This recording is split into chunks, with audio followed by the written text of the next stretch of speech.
Hello मेरे बच्चों, स्वागत है आप सभी का ऑल अबाउट मैथमेटिक्स के ऊपर, जहां पर हम मैथ्स को सिर्फ सीखते नहीं हैं, हम उसको जो है वो फील करते हैं। अब जैसा कि आपने थंबनेल में देखा होगा कि आज की वीडियो में हम जो है वो एनसीईआरटी एग्जाम्पलर क्लास 12th की जो एनसीईआरटी एग्जाम्पलर है उसका हम जो चैप्टर नंबर आपका जो चैप्टर नंबर है फर्स्ट रिलेशंस एंड फंक्शंस, उसको हम मतलब कि स्टार्ट करने वाले हैं। अब देखो, इसको मुझे क्यों स्टार्ट करना है। अब अगर आज से देखो, अगर आज से 3-4 साल पहले आप मुझसे पूछते कि सर मैं बोर्ड पॉइंट ऑफ व्यू से मैं बोर्ड्स की तैयारी कर रहा हूँ तो क्या मुझे एनसीईआरटी एग्जाम्पलर को जो है वो कंसिडर करना चाहिए, तो वहाँ पर शायद मैं आपको ये बोलता कि आपको एनसीईआरटी एग्जाम्पलर को जो है वो कंसिडर नहीं करना चाहिए, क्योंकि आपका जो बोर्ड्स का लेवल आज से 3-4 साल या 4 या 5 साल पहले जो बोर्ड्स का लेवल था वो बहुत नीचे था और एनसीईआरटी एग्जाम्पलर का लेवल काफ़ी हाई है। बट जिस तरह से रिसेंटली कुछ चेंजेस हुए हैं आपके पेपर पैटर्न में, जिस तरह से आपको पता है कि आपके जो है वो कॉम्पिटेंसी बेस्ड क्वेश्चंस जो हैं वो पिछली बार 40% थे, इस बार 50% हैं। तो उस हिसाब से जिस तरह से आपको केस स्टडीज़ आ रही हैं, जिस तरह से आपको रीजन असर्शन आ रहे हैं, जिस तरह से आपको एमसीक्यूज़ वगैरह आ रहे हैं ना, तो उसके अकॉर्डिंग अब आपके पेपर का जो लेवल है वो बहुत हाई हो चुका है। तो इसलिए हमें एग्जाम्पलर को जो है वो कंसिडर करना चाहिए। और दूसरा सबसे बड़ा रीज़न इसको करवाने का ये था कि मैंने कम्युनिटी पोस्ट में क्वेश्चन पूछा था कि आप नेक्स्ट हमारे चैनल पर कौन सी वीडियोस देखना चाहते हो, तो आप में से बहुत से बच्चों ने ये कहा कि हमें एनसीईआरटी एग्जाम्पलर का सलूशन चाहिए। तो इसलिए मेरा जो सबसे बड़ा रीज़न है वो यही है कि इसलिए मुझे लगा कि एक तो अब बच्चों को ज़रूरत भी है एनसीईआरटी एग्जाम्पलर पर शिफ्ट करने की, क्योंकि आपका बोर्ड्स का लेवल जो है वो काफ़ी हाई हो चुका है, और दूसरा कि आप में से बहुत सारे बच्चों की डिमांड थी। अब मैं आपसे ये रिक्वेस्ट भी करता हूँ कि आप में से बहुत से बच्चों ने ये रिक्वेस्ट की थी कि एनसीईआरटी एग्जाम्पलर का सलूशन लेके आओ, तो मैं आपको यही कहूँगा कि प्लीज़ इस वीडियो को लाइक और शेयर जरूर करना, क्योंकि अगर देखो आपने मुझे कहा कि एनसीईआरटी एग्जाम्पलर का सलूशन मुझे चाहिए, तो मैं उसके ऊपर काम कर रहा हूँ। और अगर आपका मुझे प्यार और सपोर्ट मिला, देखो अगर आप इस पर बहुत ज़्यादा प्यार और सपोर्ट दिखाओगे तो मुझे भी अंदर से मोटिवेशन मिलेगी कि यस, जो मेरी वीडियोस हैं वो सही डायरेक्शन में जा रही हैं, इसलिए मैं सही डायरेक्शन में काम कर रहा हूँ। तो इसलिए मुझे और भी मोटिवेशन मिलेगी कि मैं सभी चैप्टर्स का एनसीईआरटी एग्जाम्पलर का जो है वो सोल्यूशन लेके आऊँ। और कि एनसीईआरटी एग्जाम्पलर तक नहीं हम रुकेंगे, अगर आपका प्यार और सपोर्ट मिलता रहा तो जैसे ही एग्जाम्पलर सीरीज़ खत्म होगी तो उसके बाद PYQs केस स्टडीज़ के क्वेश्चंस की वीडियोस अलग अलग से सारे चैप्टर वाइज आएंगी। तो बस आपका प्यार और सपोर्ट चाहिए। तो बिना किसी देरी के वीडियो को स्टार्ट करते हैं। तो देखो, सबसे पहले ना इस वीडियो को हम 2 पार्ट्स में मतलब कि कवर करेंगे। इस चैप्टर को 2 पार्ट्स में कवर करेंगे। रिलेशन फंक्शन, देखो अगर आप एनसीईआरटी एग्जाम्पल को खोल के देखोगे तो आपको 3 तरह के क्वेश्चन मिलेंगे, short answer type, long answer type और ऑब्जेक्टिव टाइप के एमसीक्यूज कुछ हैं। एमसीक्यूज के अंदर सिर्फ एमसीक्यूज नहीं है, फिलिंग द ब्लैंक्स भी हैं, ट्रू फॉल्स भी हैं। बहुत इंपॉर्टेंट है, आपका कंसेप्ट बहुत अच्छे से बिल्ड होने वाला है। तो आज की वीडियो में हम basically short and long answer type जो क्वेश्चंस हैं वो डिस्कस करेंगे। और साथ में मैं आपको यहाँ पर ये भी क्लियर कर दूं कि ये टिपिकली आपके बोर्ड पॉइंट ऑफ व्यू से है, मतलब जो आपका बोर्ड्स का सिलेबस है। एनसीईआरटी एग्जाम्पलर में बहुत सारे क्वेश्चंस ऐसे हैं जो आपके सिलेबस का पार्ट नहीं है, तो मैं उनको कंसिडर नहीं करूँगा। तो आप ये वीडियो जो है वो बेफिक्र होकर देख सकते हो। तो देखो, यहाँ पर मैंने रिलेशन एंड फंक्शंस चैप्टर का सारा ओवरव्यू दिया हुआ है। देखो, ये सब कुछ हम कर चुके हैं, इनकी मैं दोबारा से वीडियो भी कर चुका हूँ अपने इस चैनल पर, डिजिटल बोर्ड पर। तो रिफ्लेक्सिव का मतलब होता है खुद से प्यार, ठीक है, और सिमेट्रिक का मतलब होता है no one sided love, translative का मतलब होता है नो जेलसी। ये सब कुछ हम कर चुके हैं, मैं आपको कहानी के रूप में बता चुका हूँ। फंक्शन किसको बोलते हैं ये बड़ा ही इंपॉर्टेंट है, 1-1 किसको बोलते हैं, इंजेक्टिव, ऑन टू मतलब सरजेक्टिव, ये सब कुछ हम कर चुके हैं। और अगर देखो एनसीईआरटी एग्जाम, देखो ये वीडियो देखने का आपको तभी फायदा है, मैं आपको यही कहूँगा कि अगर आपने एनसीईआरटी की क्या बेसिक अच्छे से सीख लिया और उसके बाद आपने एनसीईआरटी के क्वेश्चंस जो है वो लगा के देख लिए, उसके बाद आप एनसीईआरटी एग्जाम्पलर पर शिफ्ट कर सकते हो और आपको एक कॉन्फिडेंस मिलेगा। जब आप एनसीईआरटी एग्जाम्पलर का एक भी चैप्टर कर लोगे ना, उसके बाद आपको एक कॉन्फिडेंस मिलेगा कि यस, हमें बहुत कुछ आता है, मतलब मैंने बहुत कुछ मतलब कि सीख लिया है इस एक वीडियो से, और वो कॉन्फिडेंस जो है वो आपको पेपर में भी दिखेगा। तो पहले क्वेश्चन की बात करते हैं। दैट ए दिया हुआ है हमें ABC, relation be defined as follow. तो रिलेशन हमारा किस तरह से डिफाइन है, A, B, C, A, B. Then write the minimum number of ordered pair to be added in R to make it reflexive and transitive. अब देखो, reflexive relation कोई कब होता है, देखो हमारा रिलेशन जो है वो इस सेट पर डिफाइन है। ए बी सी पर। तो मुझे पता कि रिफ्लेक्सिव होने के लिए इसमें ऑर्डर्ड पेयर तो कंप्लीट होनी चाहिए, मतलब ए, तो यहाँ पर बी भी होना चाहिए, यहाँ पर सी भी होना चाहिए अगर इसको रिफ्लेक्सिव होना है। तो रिफ्लेक्सिव का तो मैंने देख लिया। अब ट्रांजिटिव का आपको पता हमें हर एक पेयर चेक करना होता है, तो वो पेयर हम चेक करके देख लेते हैं। वो पेयर हम यहाँ पर चेक कर लेते। देखो ऑर्डर्ड डबलेट को मैं चेक नहीं करता, जैसे बी सी लिख लो, और कौन सा है ए बी लिख लो, ठीक है। अब बी सी किस किस के साथ पेयर हो सकता है? बी सी सर पेयर हो सकता है सी के साथ, ठीक है, बी सी के साथ पेयर हो सकता है, और किसी के पीछे सी और किसी के आगे सी है नहीं, ठीक है। तो यहाँ से हमें मिलेगा क्या? यहाँ से हमें बी सी ही मिलेगा, तो ओके है। यहाँ से हमें बी सी ही मिलेगा, तो ओके है। और ए बी किस किस के साथ पेयर हो सकता है? ए बी पेयर हो सकता है बी सी के साथ, ए बी पेयर हो सकता है बी के साथ।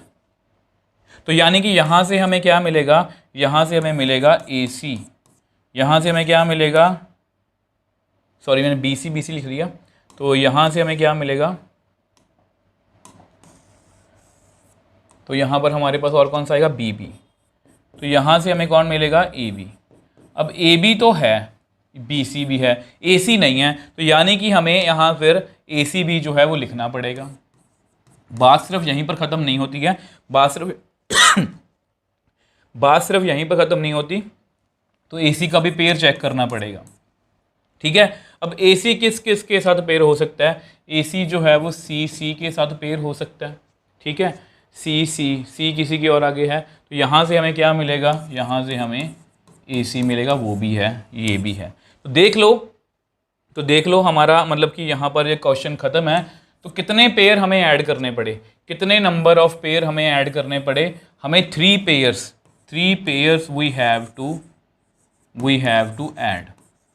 तो देख लो, इसके पीछे मैंने आपको सारा कुछ समझाया, क्योंकि ट्रांजिटिव हमेशा मुश्किल होता है। देखो आपने क्या करना है, मैंने आपको बताया था बेसिक वाली वीडियो में कि डबलेट जो होते हैं वो हमेशा रिफ्लेक्सिव भी होते हैं, सिमेट्रिक भी होते हैं, ट्रांजिटिव भी होते हैं। तो मैंने देखो सबसे पहले रिफ्लेक्सिव के लिए मैंने बी लिखा, सी लिखा, कि हमारे पास 3 एलिमेंट थे, ठीक है। बी सी ये भी पहले था, बी सी का पेयर मैंने चेक किया सिर्फ सी के साथ बन रहा था। ए बी का पेयर चेक किया, वो बी सी और बी के साथ बन रहा है, ठीक है। और यहाँ से मुझे ए सी मिल रहा है, मतलब मुझे ये लिखना ही पड़ेगा ट्रांजिटिव बनाने के लिए, वो मैंने लिख लिया। उसके बाद इसका मैंने सी के साथ पेयर इसका भी चेक करना पड़ेगा, मतलब हर एक पेयर को चेक करना जो भी पॉसिबल है, ऐसा नहीं है कि सिर्फ एक पेयर चेक करना है। तो इस तरह से मिनिमम 3 पेयर्स हम ऐड करेंगे, तो ये रिलेशन जो है वो रिफ्लेक्सिव और ट्रांजिटिव बन सकता है। अब देखो ये क्वेश्चन ना बहुत इंपॉर्टेंट है, मतलब सिर्फ यही, इसके जैसे और कितने क्वेश्चन आपको पेपर में आ सकते हैं, और मैं कितना बार बताऊं कि ये बहुत बार पेपर में आपको क्वेश्चन आया हुआ। तो देखो ये नेक्स्ट क्वेश्चन, ये ना, अब ये आप इसको क्लास 11th के लेवल का बोल सकते हो, नॉर्मली बच्चे इसको इग्नोर करते हैं। D domain of real valued function F x. Function हमें कौन दिया हुआ है? फंक्शन हमें दिया हुआ है g f x is equal to 25 minus x square. Then write d, हमें डोमेन लिखनी है। अगर आप डोमेन का मतलब समझते हो, डोमेन का मतलब होता है इनपुट, कि मैं उसमें कौन कौन से नंबर डाल सकता हूं। और इसमें मैंने आपको बहुत अच्छे से समझाया था, कि ना मैथ्स में 2 ही चीजें नॉट डिफाइंड होती हैं, समथिंग अपॉन 0, और दूसरी कौन सी चीज होती है? रूट के अंदर नेगेटिव। तो इन 2 चीज़ों से, अगर हम इन 2 चीज़ों से बच जाएं, देखो अगर हमारे फंक्शन में इन दोनों में से कोई भी एक चीज़ बन रही है, तो हमारा वो फंक्शन वहाँ पर नॉट डिफाइंड है, मतलब वो वाला पर्टिकुलर नंबर हम वहाँ पर फिल नहीं कर सकते। फॉर एग्जाम्पल अगर मैं एफ एक्स लिखूँ 1/x, तो ये function x is equal to 0 पर क्या होगा? Not defined. तो मतलब इसकी डोमेन में हम ये 0 नहीं लिख सकते। सेम यहाँ पर पूछा है, अब यहाँ पर ये पूछा है कि ये फंक्शन में की डोमेन कितनी है, मतलब यहाँ पर हम कौन कौन से नंबर फिल कर सकते हैं या कौन कौन से नंबर हम फिल नहीं कर सकते। तो यहाँ पर हमारे पास रूट है, यहाँ पर हमारे पास जो है वो रूट है, तो रूट के अंदर नेगेटिव नहीं आना चाहिए। अब आपको पता है, देखो इसको आप हिट एंड ट्रायल से भी कर सकते हो बड़े आराम से। देखो 25 माइनस एक्स स्क्वायर है, ठीक है। तो अगर मैं x को 5 फिल कर दूं, तो पता कितना आंसर आएगा? 25 माइनस 5 का स्क्वायर, कितना आंसर आएगा? 0 का अंडर रूट, मतलब 0। और अगर मैं इससे आगे नंबर जाऊँ, अगर 6 में फिल करूँ 25 माइनस 6 का स्क्वायर, तो कितना बनेगा? 25 माइनस 36। तो ये क्या बन जाएगा? Not defined. मतलब मैं यहाँ पर 5 से बड़ा नंबर फिल नहीं कर सकता, यहाँ पर मैं 5 से बड़ा नंबर नहीं फिल कर सकता। तो यानी कि हमारी फिर डोमेन क्या हुई, अब देखो यहाँ पर स्क्वायर है तो पॉजिटिव नेगेटिव नंबर दोनों आ सकते हैं। तो यहाँ पर अगर मैं -6 फिल करने जाऊँगा तो -6 का स्क्वायर भी कितना होगा, -6 का स्क्वायर भी कितना होगा 36, which is again not defined. ठीक है, यानी कि -6 से देखो यहाँ पर अगर मैं नंबर लाइन बनाऊँ तो मैं 6 नहीं फिल कर सकता, मैं -6 नहीं फिल कर सकता। इससे पीछे कौन होगा -7 -8, वो मैं नहीं फिल कर सकता। इससे आगे कौन होगा 7 8, मैं नहीं फिल कर सकता। यानी कि यहाँ पर मैं 5 और -5 ये भी फिल कर सकता हूँ, ये भी फिल कर सकता हूँ, इसके बीच के सभी नंबर फिल कर सकता हूँ। अब चेक कर लो, यहाँ पर 0 फिल कर दो, कितना आएगा 25 आएगा। ठीक है, 25 का रूट आएगा मतलब 5 आएगा, यानी कि इसके बीच में मैं सभी नंबर्स फिल कर सकता हूँ। तो देयरफॉर अगर मैं इसकी मुझे डोमेन लिखनी हो, देयरफॉर अगर मुझे इसकी डोमेन लिखनी हो तो मैं कैसे लिखूँगा, यहाँ पर आपको लिख के दिखा देता हूँ।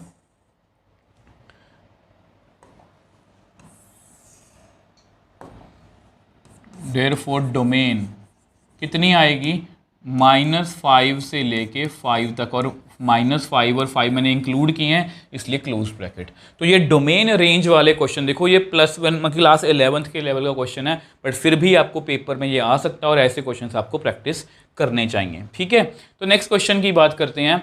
अब बहुत ईजी है, अगर जी हमें दिया हुआ है ये 1 1 2 3 3 3 3 5 4 7 the function G is described as G x is equal to alpha X plus B then the 5। देखो ये क्वेश्चन एमसीक्यू में आपको आ सकता है। क्वेश्चन बहुत इजी है। देखो हमेशा इस बात को समझने की कोशिश करो, किसी भी क्वेश्चन की डिफ़िकल्टी का लेवल कौन डिसाइड करता है, वो इस बात पे डिसाइड करता है अगर कोई क्वेश्चन आपने पहले कहीं नहीं देखा होगा। अगर मान लो ये क्वेश्चन पेपर में आपके सामने पहली बार आए तो आपको लाजमी सी बात है कि थोड़ी सी घबराहट होगी, बट अगर ये पहले किया हुआ है तो आपको घबराहट जो है वो कम होगी। तो यहाँ पर हमें ये दिया हुआ फंक्शन किस तरह से, g x is equal to alpha x plus beta. अब यहाँ पर साफ साफ मेंशन है कि 1 फिल करूँगा फंक्शन तो कितना आंसर दे रहा है, 1 दे रहा है। तो अगर मैं x को 1 फिल करूँ तो ठीक है, तो मेरे पास आंसर कितना आ रहा है, या इसको ऐसे मत लिखो, इस तरह से आपको कन्फ्यूज़न होगी। यहाँ पर ऐसे लिखो @ 1 1, फिर आपको थोड़ा सा क्लैरिटी हो जाएगी।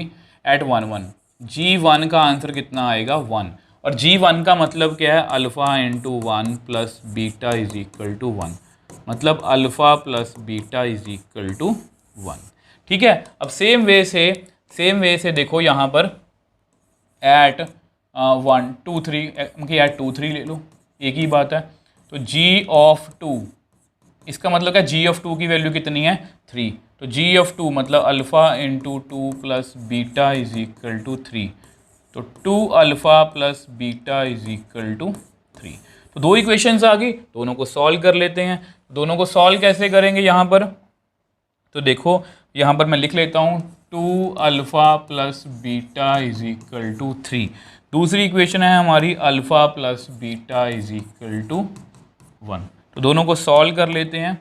अब अगर सॉल्व करोगे तो यहाँ पर आएगा माइनस माइनस माइनस, अब ये आपस में कट गया, 2 अल्फ़ा, यहाँ पर अल्फ़ा आएगा 3 माइनस 1 2, तो अल्फ़ा यहाँ पर कितना आ गया हमारा 2, अल्फ़ा हमारा आ गया। तो किसी भी एक में फिल कर लो,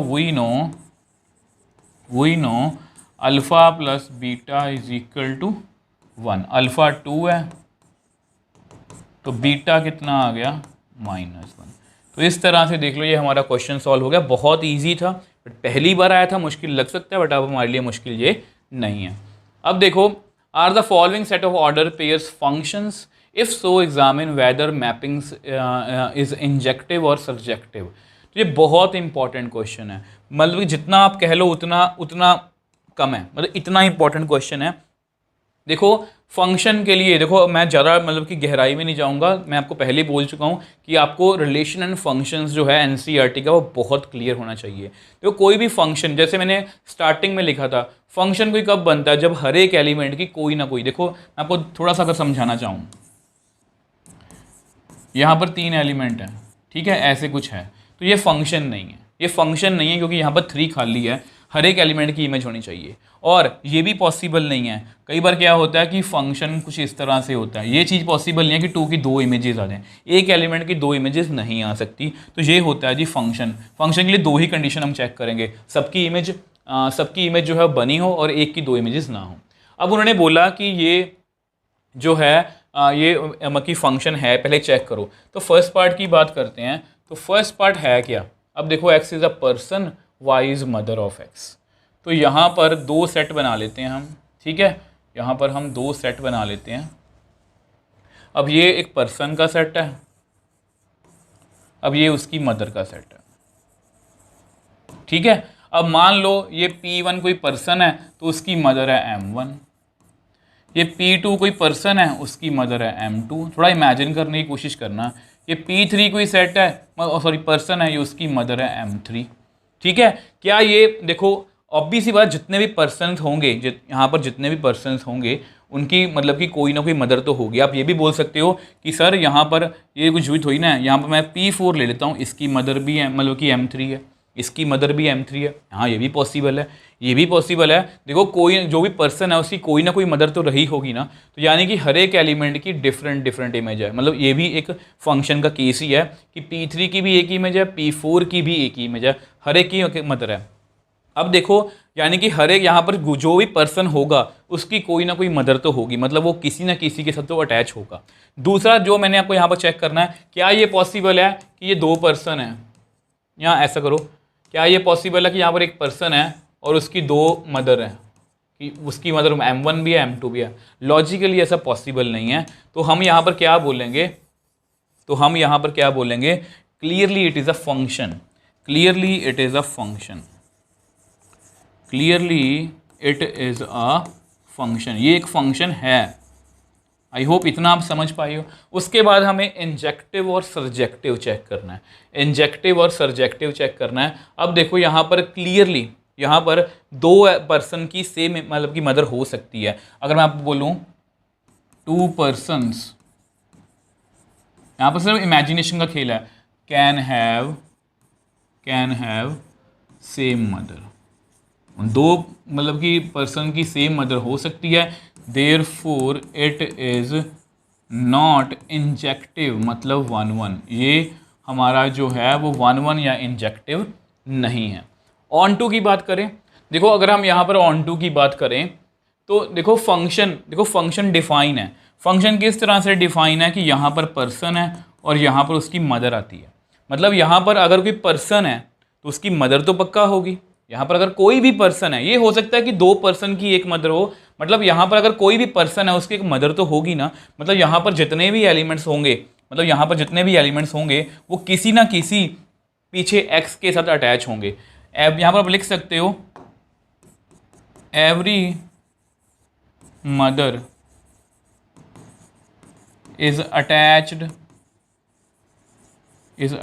with some person, therefore it is surjective. तो ये सर्जेक्टिव है, तो यहाँ पर हमने मतलब कि ये वाला पार्ट जो है बहुत आसानी से कर लिया कि ये फंक्शन भी है, उसके बाद ये इंजेक्टिव नहीं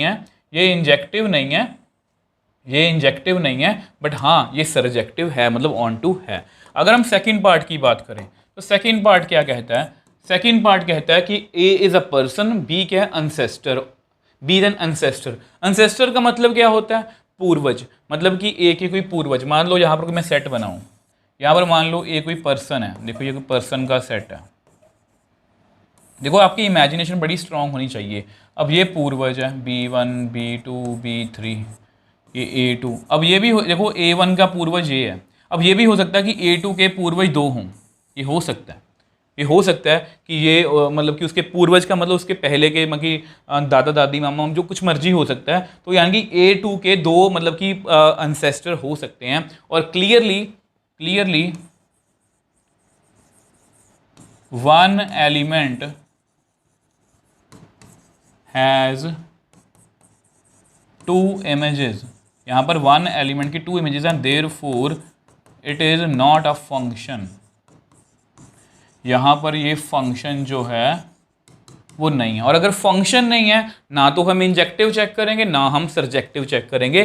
तो देखो यहाँ पर मदर वाला कंसेप्ट समझ के देखो एक बार। देखो मदर हर एक कोई भी पर्सन जो दुनिया पर आया है उसकी मदर तो कोई होगी ना। तो यहाँ पर यानी कि हर एक एलिमेंट की, मतलब ये हो सकता है कि 2 या 3 जनों की एक मदर हो सकती है, बट ये कभी नहीं हो सकता कि एक पर्सन की 2 मदर्स है। मतलब यहाँ पर ये फंक्शन है। ऑन टू यहाँ से क्लियर ही होगा कि दो पर्सन की सेम इमेज भी हो सकती है, तो ऑन टू नहीं है। हाँ सॉरी 1-1 है, 1-1 नहीं है, सॉरी 1-1 नहीं है यहाँ पर ये, बट ऑन टू है। बट यहाँ पर क्लियरली एक पर्सन के 2 पूर्वज हो सकते हैं, ये फंक्शन ही नहीं है। आई होप ये क्वेश्चन आपको क्लियर है।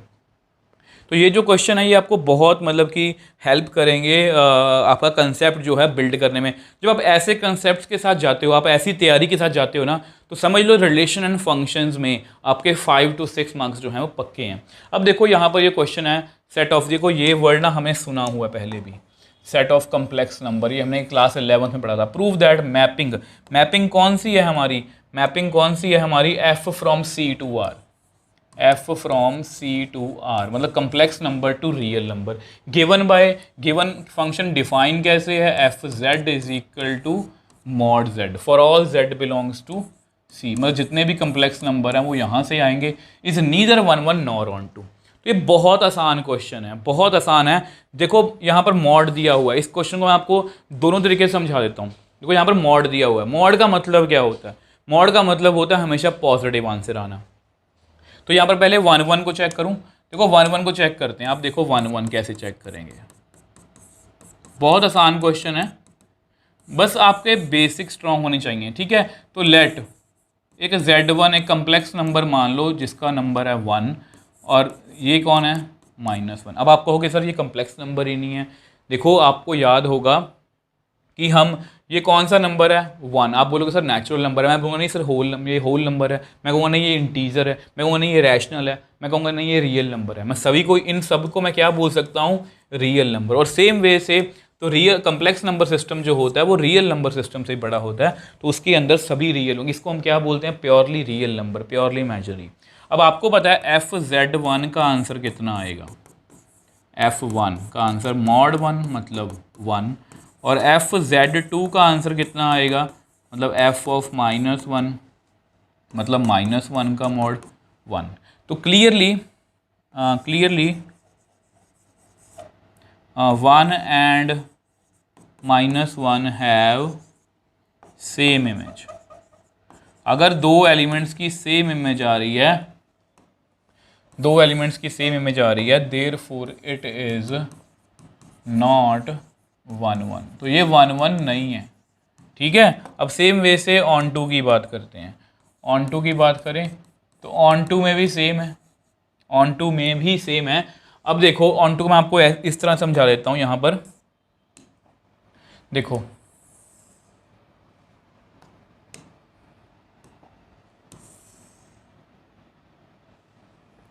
देखो यहाँ पर ये जो सेट है ये कौन सा है, ये सेट कौन सा है, ये सेट है जी कम्प्लेक्स नंबर, ठीक है। और ये कौन सा है, रियल नंबर, ठीक है। मैं कोई भी नंबर लिख लेता हूँ वैसे तो कम्प्लेक्स नंबर लिखने की जरूरत नहीं है। जैसे मैं -1 लिख लूँ, या -1 रहने दो, -3, सेट एलिमेंट्स तो बहुत हैं, -3 लिख लेता हूँ, -1 लिख लेता हूँ, 0 1 2 3। तो -3 का आंसर कितना है, यहाँ पर भी लिखता हूँ रियल नंबर, ये भी -3 है, -2 है, -1 है, 0 1 2 3 एंड सो ऑन। इसका आंसर कितना आएगा, इसका आंसर आएगा जी 3 + 3 आएगा। इसका आंसर कितना आएगा जी +2। इसका आंसर कितना आएगा जी +1। 0 का आंसर कितना आएगा 0। 1 का आंसर भी 1 आएगा, 2 का आंसर भी 2 आएगा, 3 का आंसर भी 3 आएगा। मतलब ध्यान से देखो, negative real number are not attached with any element in C, therefore it is not onto. तो यहाँ पर मैंने आपको फील करके ही दिखा दिया कि ये क्लियरली ऑन टू नहीं है। ध्यान से देखो, जितना इसका आंसर का हमेशा पॉजिटिव आएगा, मतलब नेगेटिव नंबर तो हमेशा खाली रहेंगे, और अगर यहाँ पर एक भी एलिमेंट खाली रह गया तो clearly it is not onto. बहुत आसान क्वेश्चन था, मतलब कम्प्लेक्स नंबर्स का वो बस फंडा डाल के आपको कंफ्यूज करना चाहते थे, पर कि देखा जाए तो क्वेश्चन बिल्कुल आसान है, बहुत मतलब कि आसानी से ये हमारा हो गया।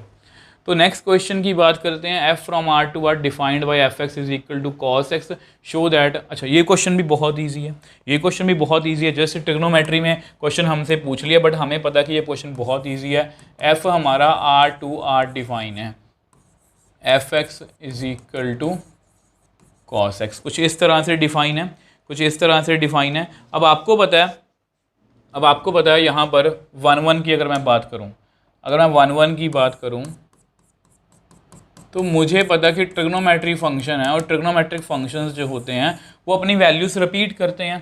ठीक है, अब आपको पता है लेट हम बात करते हैं cos 90, वो कितना होता है 0। ठीक है, यानी कि इसको ऐसे मत लिखो, चलो इसको ऐसे मत लिखो,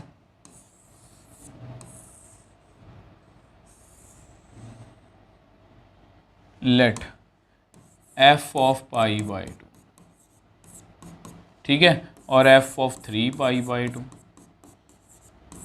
आपको पता है कॉस हमेशा ऑड मल्टीपल ऑफ 90 पे कितना होता है 0। Since both pi by 2 and 3 pi by 2 have same images, दोनों की क्या है सेम इमेजेस हैं, देयरफॉर नॉट 1 1। तो कितनी आसानी से कर दिया। देखो ट्रिग्नोमेट्री कंसेप्ट में ही आंसर छुपा है। आपको पता है कि ट्रिग्नोमेट्री में कभी भी आपको पता है कि ट्रिग्नोमेट्री में एलिमेंट फंक्शंस जो है वो अपनी वैल्यूज़ रिपीट करते हैं। तो अगर वैल्यूज़ रिपीट करते हैं तो हम किस तरह से बोल दें कि वो 1 1 होगा। अगर हम ऑन टू की बात करें, ऑन टू भी क्लियर है, इसका ऑन टू भी क्लियर है। देखो मैं आपको बताने की कोशिश करता हूँ, ऑन टू भी क्लियर है। देखो बहुत ध्यान से समझना, हमें पता है कि जो cos x फंक्शन है ना उसकी वैल्यू हमेशा -1 और 1 के बीच में आती है। देखो हमारा फंक्शन कौन है cos x, इसका आंसर कितना आ रहा है -1 और 1 के बीच में आ रहा है, -1 और 1 भी हो सकता है। तो -∞ से लेके -1 तक एंड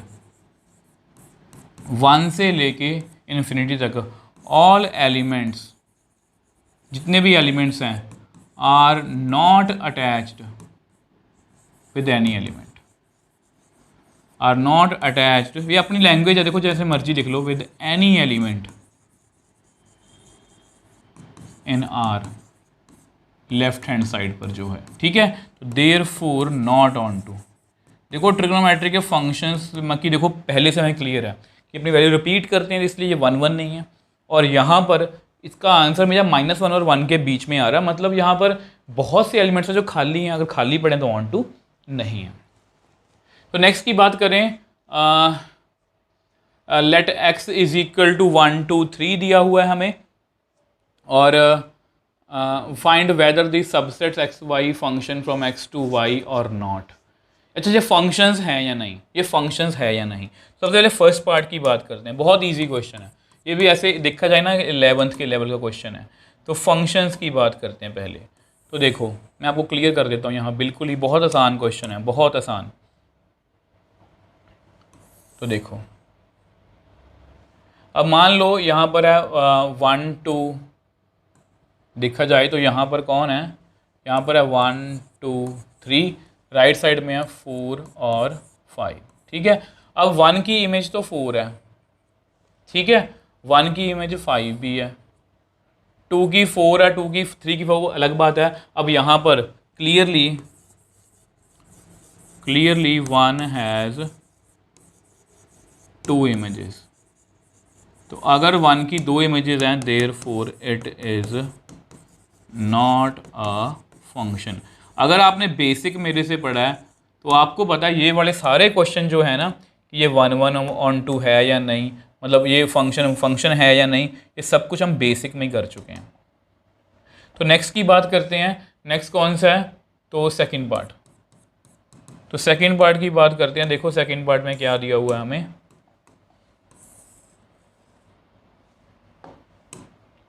तो सेकंड पार्ट में भी सेम वही है, कहानी हमारी रिपीट ही होगी।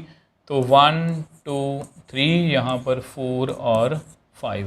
तो 1 की इमेज कितनी है, 1 की इमेज कितनी दी हुई है 4, 2 की 4, 3 की 4। और आपको पता है ऑल एलिमेंट्स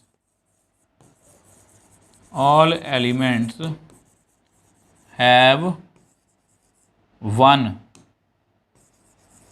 और ब्रैकेट में लो चाहे सेम लिख लो, 1 इमेज।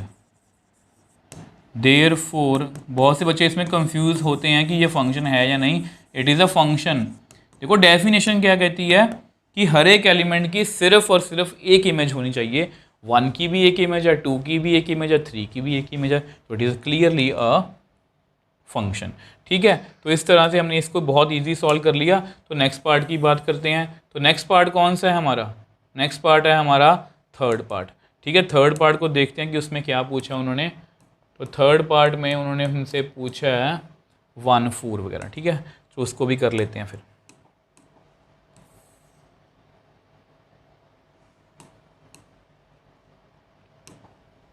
लो जी 1 4 वाला करते हैं।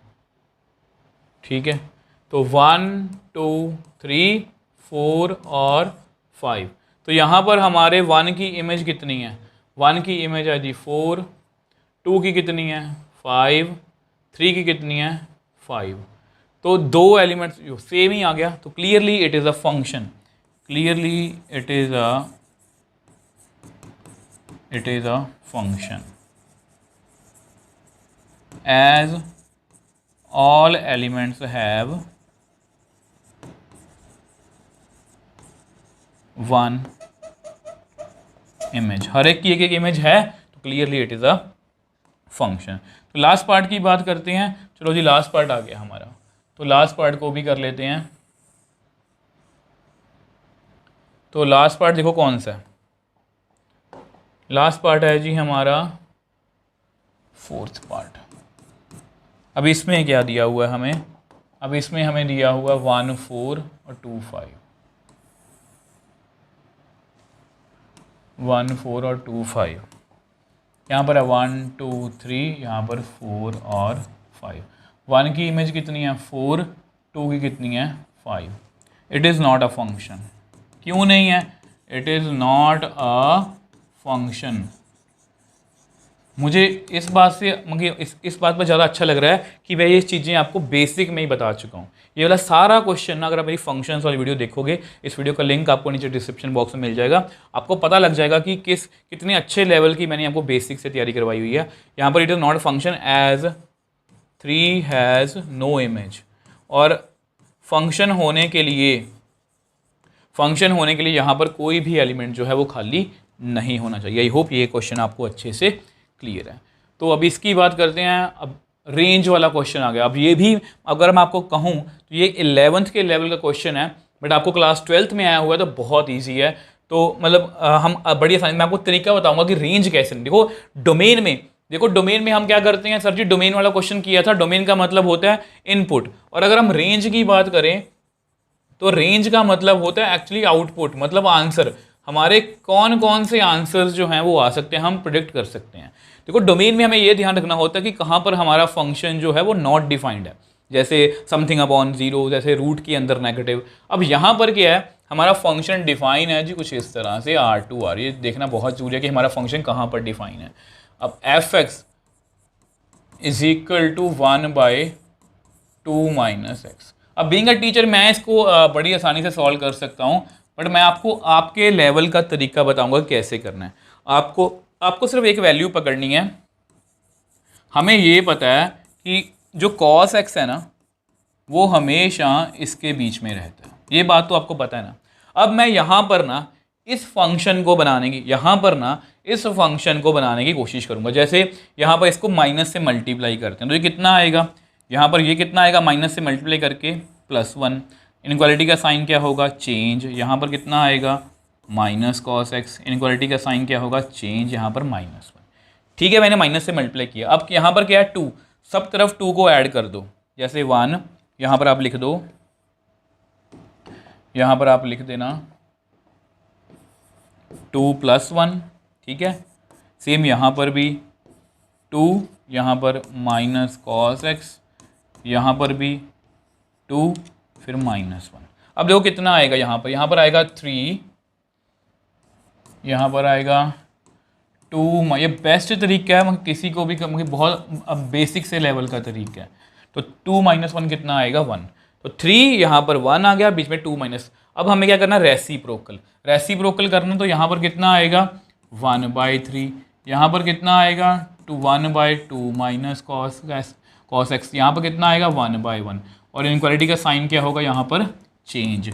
तो 1/3 ये बेसिकली क्या है, हमारा फंक्शन। तो हमारे फंक्शन का आंसर जो है वो इस तरह से आएगा, 1/3 को इंक्लूड किया, 1 को भी इंक्लूड किया, ये हमारी क्या है, रेंज। तो ये हमारा आंसर, आप चेक कर लेना, हमारा आंसर इससे बाहर जो है वो नहीं जा सकता। तो डोमेन का क्वेश्चन भी हमने कवर कर लिया, ठीक है, ये भी हमारा कवर हो गया। और रेंज का क्वेश्चन भी हमारा कवर हो गया कि रेंज वाले क्वेश्चन को हम किस तरह से सॉल्व करेंगे। आई होप ये दोनों क्वेश्चन जो हैं आपको अच्छे से क्लियर है। मैं आपको साथ साथ बोलते जा रहा हूँ, अगर आपको कोई भी डाउट है, किसी भी पॉइंट पर कोई डाउट है, वीडियो में नीचे कमेंट सेक्शन में लिख देना, टाइम स्टेप के नीचे टाइम के साथ, कि मुझे इस पर्टिकुलर क्वेश्चन में डाउट है। अब जैसे मैं पहले बोल चुका हूँ, ये 14th क्वेश्चन है, अब ये सीक्वेंस में नहीं है, जैसे ये 12th क्वेश्चन आ गया, जो 13th क्वेश्चन है वो आउट ऑफ सिलेबस है, ठीक है। मैं सिर्फ आपके सिलेबस के क्वेश्चंस जो है वो कवर कर रहा हूँ। N be the fixed positive integer, define a relation R in Z for all A B belongs to Z A R. अच्छा, ये क्वेश्चन ना हम वैसे एनसीईआरटी में कर चुके हैं। वहाँ पर ये था क्वेश्चन, हमने ये किया था a minus B is divisible by, ये क्वेश्चन हमने ना एनसीईआरटी में किया हुआ है, डिविजिबल बाय 4 या 8 या 12 कुछ भी आ सकता है। तो ये वैसा क्वेश्चन है, show that relation is equivalence relation. तो सबसे पहले रिलेशन को लिखते हैं। तो रिलेशन हमारा कैसा है, ये हमारा रिलेशन है कि a और b का रिलेशन है, अगर a minus B is divisible by n। अगर a और b जो हैं वो a माइनस बी जो है डिविजिबल बाय n हो जाए, तो a और b का क्या बन जाएगा, रिलेशन बन जाएगा। और अगर आपने रिलेशन फंक्शन में मेरे को अच्छे से फॉलो किया है, तो मैंने आपको एक या ऐसे क्वेश्चंस करने होंगे, इनको मैं बोलता हूँ theoretical question, theorem type question है। तो मैंने आपको एक फंडा दिया था कि आप ये देखो कि हमें प्रूव क्या करना है। हमें ये, इसको रफ में लिखो कि हमें ये प्रूव करना है कि a और a का रिलेशन है। a और a का रिलेशन कब बनेगा, जब a में से a घटाऊंगा is divisible by n। a minus a कितना होता है, 0 इज डिविजिबल बाय n। और आपको पता है 0 is always divisible by any number. तो हम कहाँ से स्टार्ट करेंगे, हम एक एलिमेंट ले लेते हैं, let a belongs to z, set of integer में से लेना है। हम यहाँ पर क्या लिखेंगे, उल्टा, वो लिखा हुआ है ना उसको उल्टा पढ़ो। We know 0 is divisible by n, 0 जो है वो n से डिविजिबल है। और 0 को मैं जानबूझ के लिखूंगा a minus a is divisible by n। और इसका क्या मतलब हुआ कि a, a का रिलेशन बन गया। इसका मतलब क्या हुआ, r इज रिफ्लेक्सिव। क्वेश्चन हमारा यहीं पर, मतलब रिफ्लेक्सिव वाला पार्ट तो हमारा यहीं पर प्रूव हो गया, ठीक है। अब बात कर लेते हैं सिमेट्रिक की, ठीक है। अब बात कर लेते हैं सिमेट्रिक की। तो आप मेरे को बताना सिमेट्रिक को कैसे स्टार्ट करेंगे। सर जी 2 एलिमेंट ले लो आप, सर 2 एलिमेंट ले लो, let a, b belongs to z। तो सिमेट्रिक में हम क्या करते हैं, सिमेट्रिक में भी रफ में लिखते हैं। सिमेट्रिक में भी हम ये करते हैं कि जो हमारा होता है ना कि ए बी का रिलेशन है, यहाँ पर हम लिख लेते हैं लेट ए बी का रिलेशन है। इसका मतलब जरा मेरे को समझा दो। इसका मतलब ये है कि a minus B is divisible by, देखो फर्स्ट में से सेकंड माइनस करना है, n, ठीक है। अब इसको समझाने के लिए हमें प्रूव क्या करना है, हमें ये प्रूव करना है कि b, a का रिलेशन है। मतलब हमें ये प्रूव करना है कि b minus a is divisible by n। वैसे ये बड़े आराम से प्रूव हो जाएगा, अब आपको पता है, अगर मैं यहाँ पर एक बात लिखूँ कि 4 इज डिविजिबल बाय 2, 4 जो है वो डिविजिबल बाय 2 है। तो -4 भी तो डिविजिबल बाई 2 है। तो सेम यहाँ पर है, अगर a minus B is divisible by n है, विच एम्प्लाइज उसका माइनस भी जो है इज डिविजिबल बाय n। इस माइनस को अंदर ले जाओ, तो b minus A is divisible by n। और अगर b minus A divisible by n है तो b कॉमा a का रिलेशन बन गया। मतलब हर एक पेयर के लिए उसका उल्टा है, देयरफॉर r इज सिमेट्रिक। तो सिमेट्रिक भी हमारा यहाँ पर हो गया। आई होप ये आपको क्लियर है। अब बात कर लेते हैं ट्रांजिटिव की। ठीक है, ट्रांजिटिव ऐसा करते हैं, नेक्स्ट पेज पे करते हैं। तो ट्रांजिटिव की बात के लिए देखो क्या करेंगे, तो ट्रांजिटिव करते हैं यहाँ पर। तो ट्रांजिटिव देखो, तो ट्रांजिटिव के लिए कितने एलिमेंट्स लेंगे, A B C belongs to Z. हम मान लेते हैं लेट ए बी का रिलेशन है। इसका मतलब क्या है सर जी, पहले में से दूसरा घटाया is divisible by n। Also b comma c का रिलेशन भी है। इसका क्या मतलब हुआ sir, b minus C is divisible by n। मतलब कि अगर देखो, अब हमें प्रूव क्या करना है, हमें प्रूव करना है कि a और c का भी आपस में रिलेशन है। हमें क्या प्रूव करना है कि a कॉमा सी का भी आपस में रिलेशन है, मतलब a minus C is divisible by n। देखो 4 इज डिविजिबल बाय 2, मानते हो? 8 इज डिविजिबल बाय 2, मानते हो? इन दोनों को प्लस करो, 4 + 8 कितना हुआ, 12। 12 इज डिविजिबल बाय 2। मतलब अगर दो नंबर डिविजिबल हैं सेम नंबर से, तो उनका प्लस भी डिविजिबल होगा। तो यहाँ पर मैं क्या लिखूंगा, which implies a minus b plus b minus c is also divisible by n। इसका क्या मतलब हुआ, यहाँ पर ये आपस में कट गया, a minus c is divisible by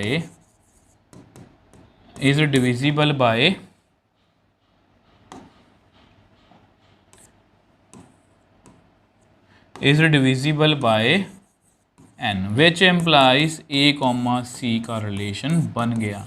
तो therefore r is ट्रांजिटिव। तो हमारा r जो है वो रिफ्लेक्सिव भी हो गया, सिमेट्रिक भी हो गया, ट्रांजिटिव भी हो गया। therefore r is an equivalence relation. तो देख लो, ये क्वेश्चन हमारे लिए इजी था और एनसीईआरटी एग्जाम्पलर का क्वेश्चन है। और ये क्वेश्चन वैसे हम मतलब कि पहले जो है वो मतलब कि करके आ चुके हैं, मतलब ये हम एनसीईआरटी में पढ़ चुके हैं। ऐसी कोई बड़ी बात नहीं है, ये हम कर चुके हैं। एनसीईआरटी में भी अच्छे क्वेश्चन है। मैं एनसीईआरटी को हमेशा इसलिए बेस्ट बुक बोलता हूँ कि पहली सीढ़ी चढ़ने के लिए वो बुक सबसे ज़्यादा एफिशिएंट बोल सकते हो, कि जो आपको सबसे ज़्यादा हेल्पफुल रहेगी। उसके बाद हाँ, जैसे हमने रिलेशन फंक्शंस कर लिया है, उसके बाद हम अपना जो है एग्जाम्पलर की तरफ जा सकते हैं। और अगर एग्जाम्पलर भी आपने कर लिया, फिर आप PYQs देख सकते हो। और उसके बाद मैं गारंटी देता हूँ कि आपको मतलब कि बोर्ड्स में अच्छे मार्क्स लाने से कोई नहीं रोक सकता।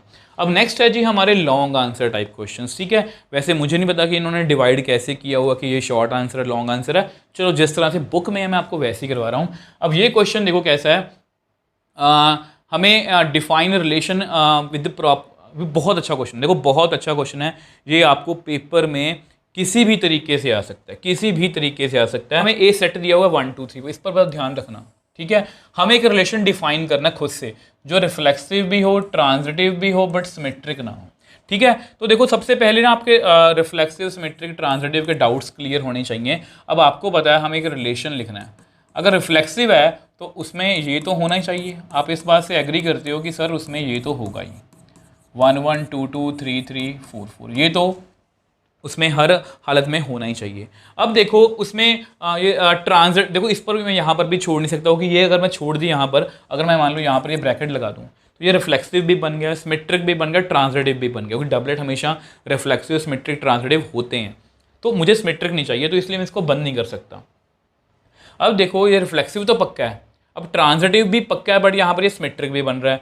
तो मुझे कुछ एक्स्ट्रा एलिमेंट भी लिखने पड़ेंगे अब आपको पता है ऑर्डर्ड पेयर्स में हम यहाँ पर अगर मैं 1 2 लिखूँ 1 2, ठीक है। अब देखो मैंने 1 2 लिखा है, तो ऑर्डर्ड पेयर को मैं चेक नहीं करूँगा, मैं 1 2 को चेक कर लेता हूँ। 1 2 किसके साथ पेयर बनाएगा? 1 2 बनाएगा 2 2 के साथ, और किसी के साथ इसका पेयर नहीं बनेगा, ठीक है, और किसी के साथ इसका पेयर नहीं बनेगा। तो यहाँ से मिलेगा क्या? 1 2 मिलेगा। तो ये क्लियरली देखो, अगर आपको बनाना है बना के देख लो, 1 1 का पेयर ना 1 2 के साथ बन सकता है, ठीक है। वैसे जो 2 2 का पेयर किससे बन सकता है? नहीं बनेगा। 3 3 का नहीं बनेगा, 4 4 का नहीं बनेगा। तो यहाँ से भी 1 2 ही मिलेगा। मतलब ये जो रिलेशन है ये रिफ्लेक्सिव भी है, ठीक है। ये रिफ्लेक्सिव है, it is reflexive, it is reflexive and transitive. और सिमेट्रिक क्यों नहीं है? बट नॉट सिमेट्रिक, क्योंकि आपको पता है इसमें 1 2 तो है, बट 2 1 जो है वो रिलेशन सेट में मैंने जानबूझ के नहीं लिखा। मतलब ये क्वेश्चन जो जब ये ऐसे क्वेश्चन आते हैं ना कि आपको रिलेशन खुद से लिखना है, तब यानी कि वो आपको बहुत अच्छे से टेस्ट कर रहे हैं। और अगर आप ऐसे क्वेश्चंस कर लेते हो, दैट मीन्स आपकी नॉलेज जो है बहुत अच्छे की एट पार है, ठीक है। अब नेक्स्ट कौन सा है? Symmetric but neither reflexive nor transitive. तो इसको कैसे करेंगे? सिमेट्रिक हो, ट्रांजिटिव और रिफ्लेक्सिव ना हो। तो देखो सेकंड पार्ट की बात करते हैं यहाँ पर।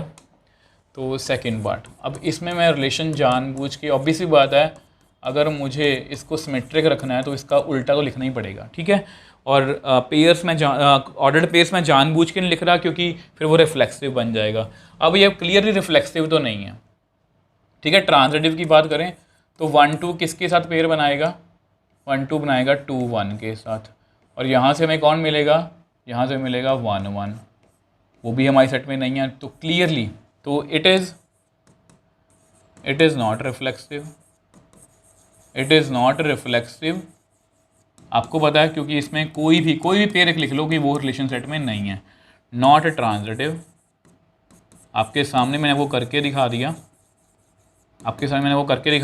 As 1 2 belongs to R, 1 2 belongs to R, 2 1 belongs to R, which implies 1 1 does not belong to R, but it is symmetric, but it is symmetric, क्योंकि यहाँ पर 1 2 का उल्टा 2 1 है, 2 1 का उल्टा 1 2 है। आई होप ये क्वेश्चन आपको अच्छे से क्लियर है, ठीक है। अब थर्ड पार्ट की बात करते हैं। तो थर्ड पार्ट हमें क्या दिया हुआ है? Reflexive, symmetric and transitive. सबसे ईजीएस्ट पार्ट है ये।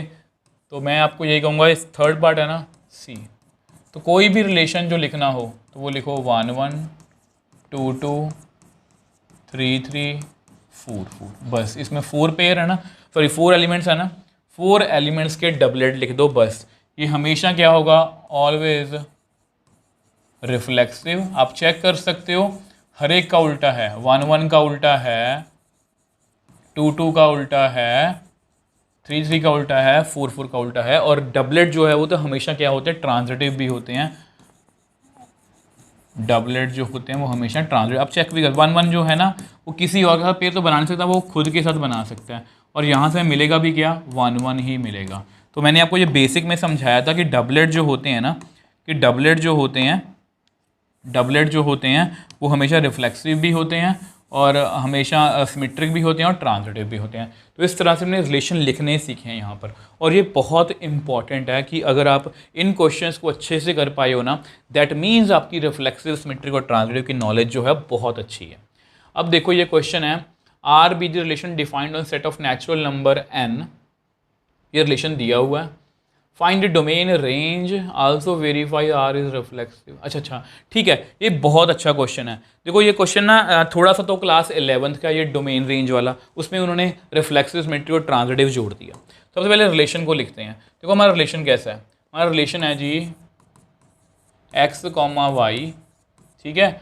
अब सच दैट 2x + y = 41, और x belongs to natural number, y belongs to natural number.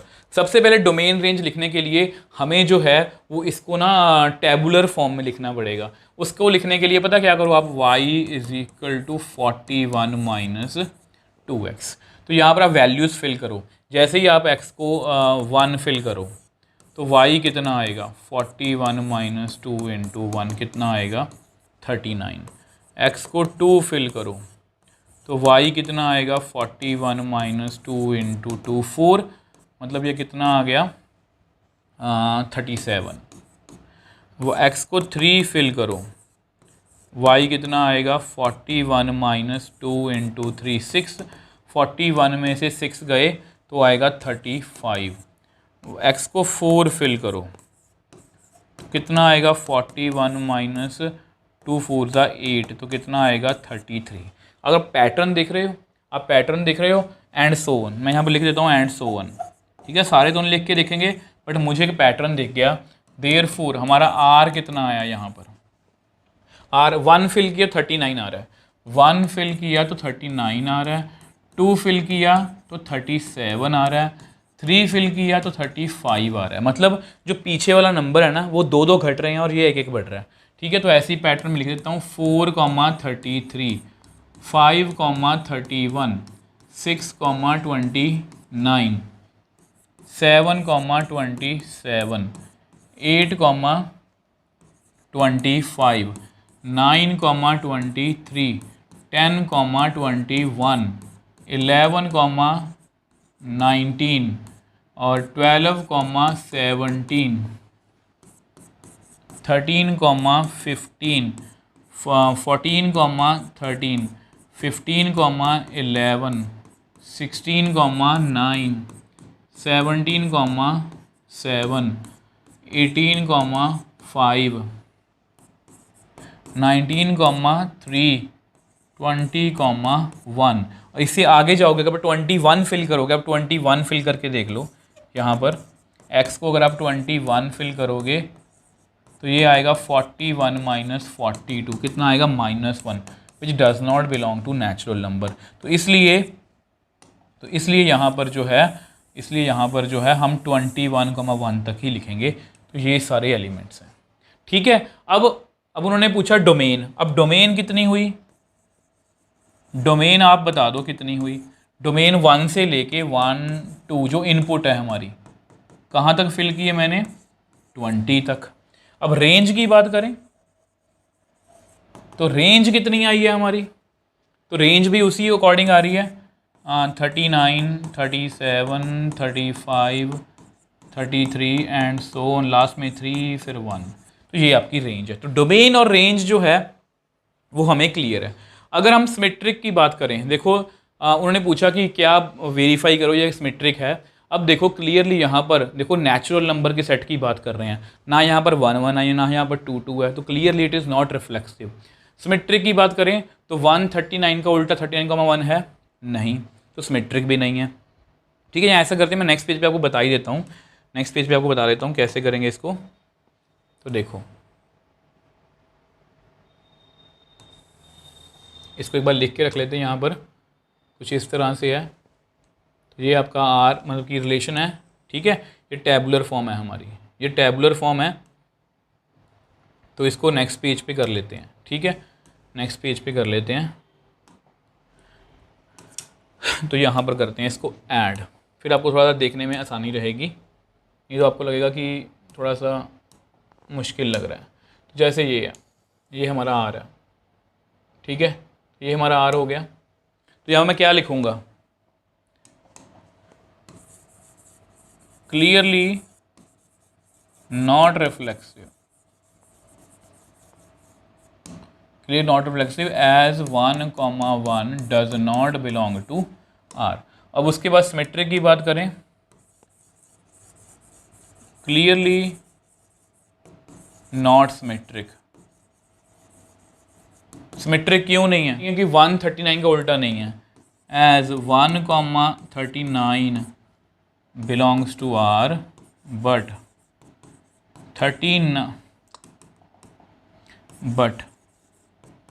39,1 does not belong to R. अब ट्रांजिटिव की बात करें, ट्रांजिटिव बहुत ध्यान से करना है, ऐसा ना हो कि देखो वैसे ना अगर कोई भी ऑर्डर पेयर ना बने तो ट्रांजिटिव होता है, बट यहाँ पर अगर आप ध्यान से देखो, मुझे एक पेयर दिखा था यहाँ पर, ये रहा, क्लियरली नॉट ट्रांजिटिव। कैसे, मैं आपको प्रूव कर देता हूँ। देखो 11,19 बिलोंग्स टू आर, उसके बाद 19,3 belongs to R, which implies, यहाँ से मैं क्या मिलना चाहिए, 11,3 does not belong to R. Check करो 11,3 है, 11 ये रहा, 11,19 है, 11,3 नहीं है, देयरफॉर नॉट ट्रांजिटिव। तो देखो यहाँ से सबसे पहले हमने इसका डोमेन रेंज निकालना सीख लिया। जैसे ही डोमेन रेंज आ गया, मैंने क्लियरली रिफ्लेक्सिव सिमेट्री और ट्रांजिटिव चेक कर लिया। आई होप ये क्वेश्चन आपको अच्छे से क्लियर है, अच्छे लेवल का क्वेश्चन है ये। तो यहाँ पर हमें एक इंजेक्टिव मैपिंग बनानी है, ए और बी की हमें एक इंजेक्टिव मतलब 1 1। ओके, ये तो बहुत ईजी है, ये तो बहुत ईजी है। फर्स्ट पार्ट की बात करते हैं, तो फर्स्ट पार्ट है, ठीक है। तो फर्स्ट पार्ट में क्या करेंगे, देखो इंजेक्टिव का मतलब आप समझते हो,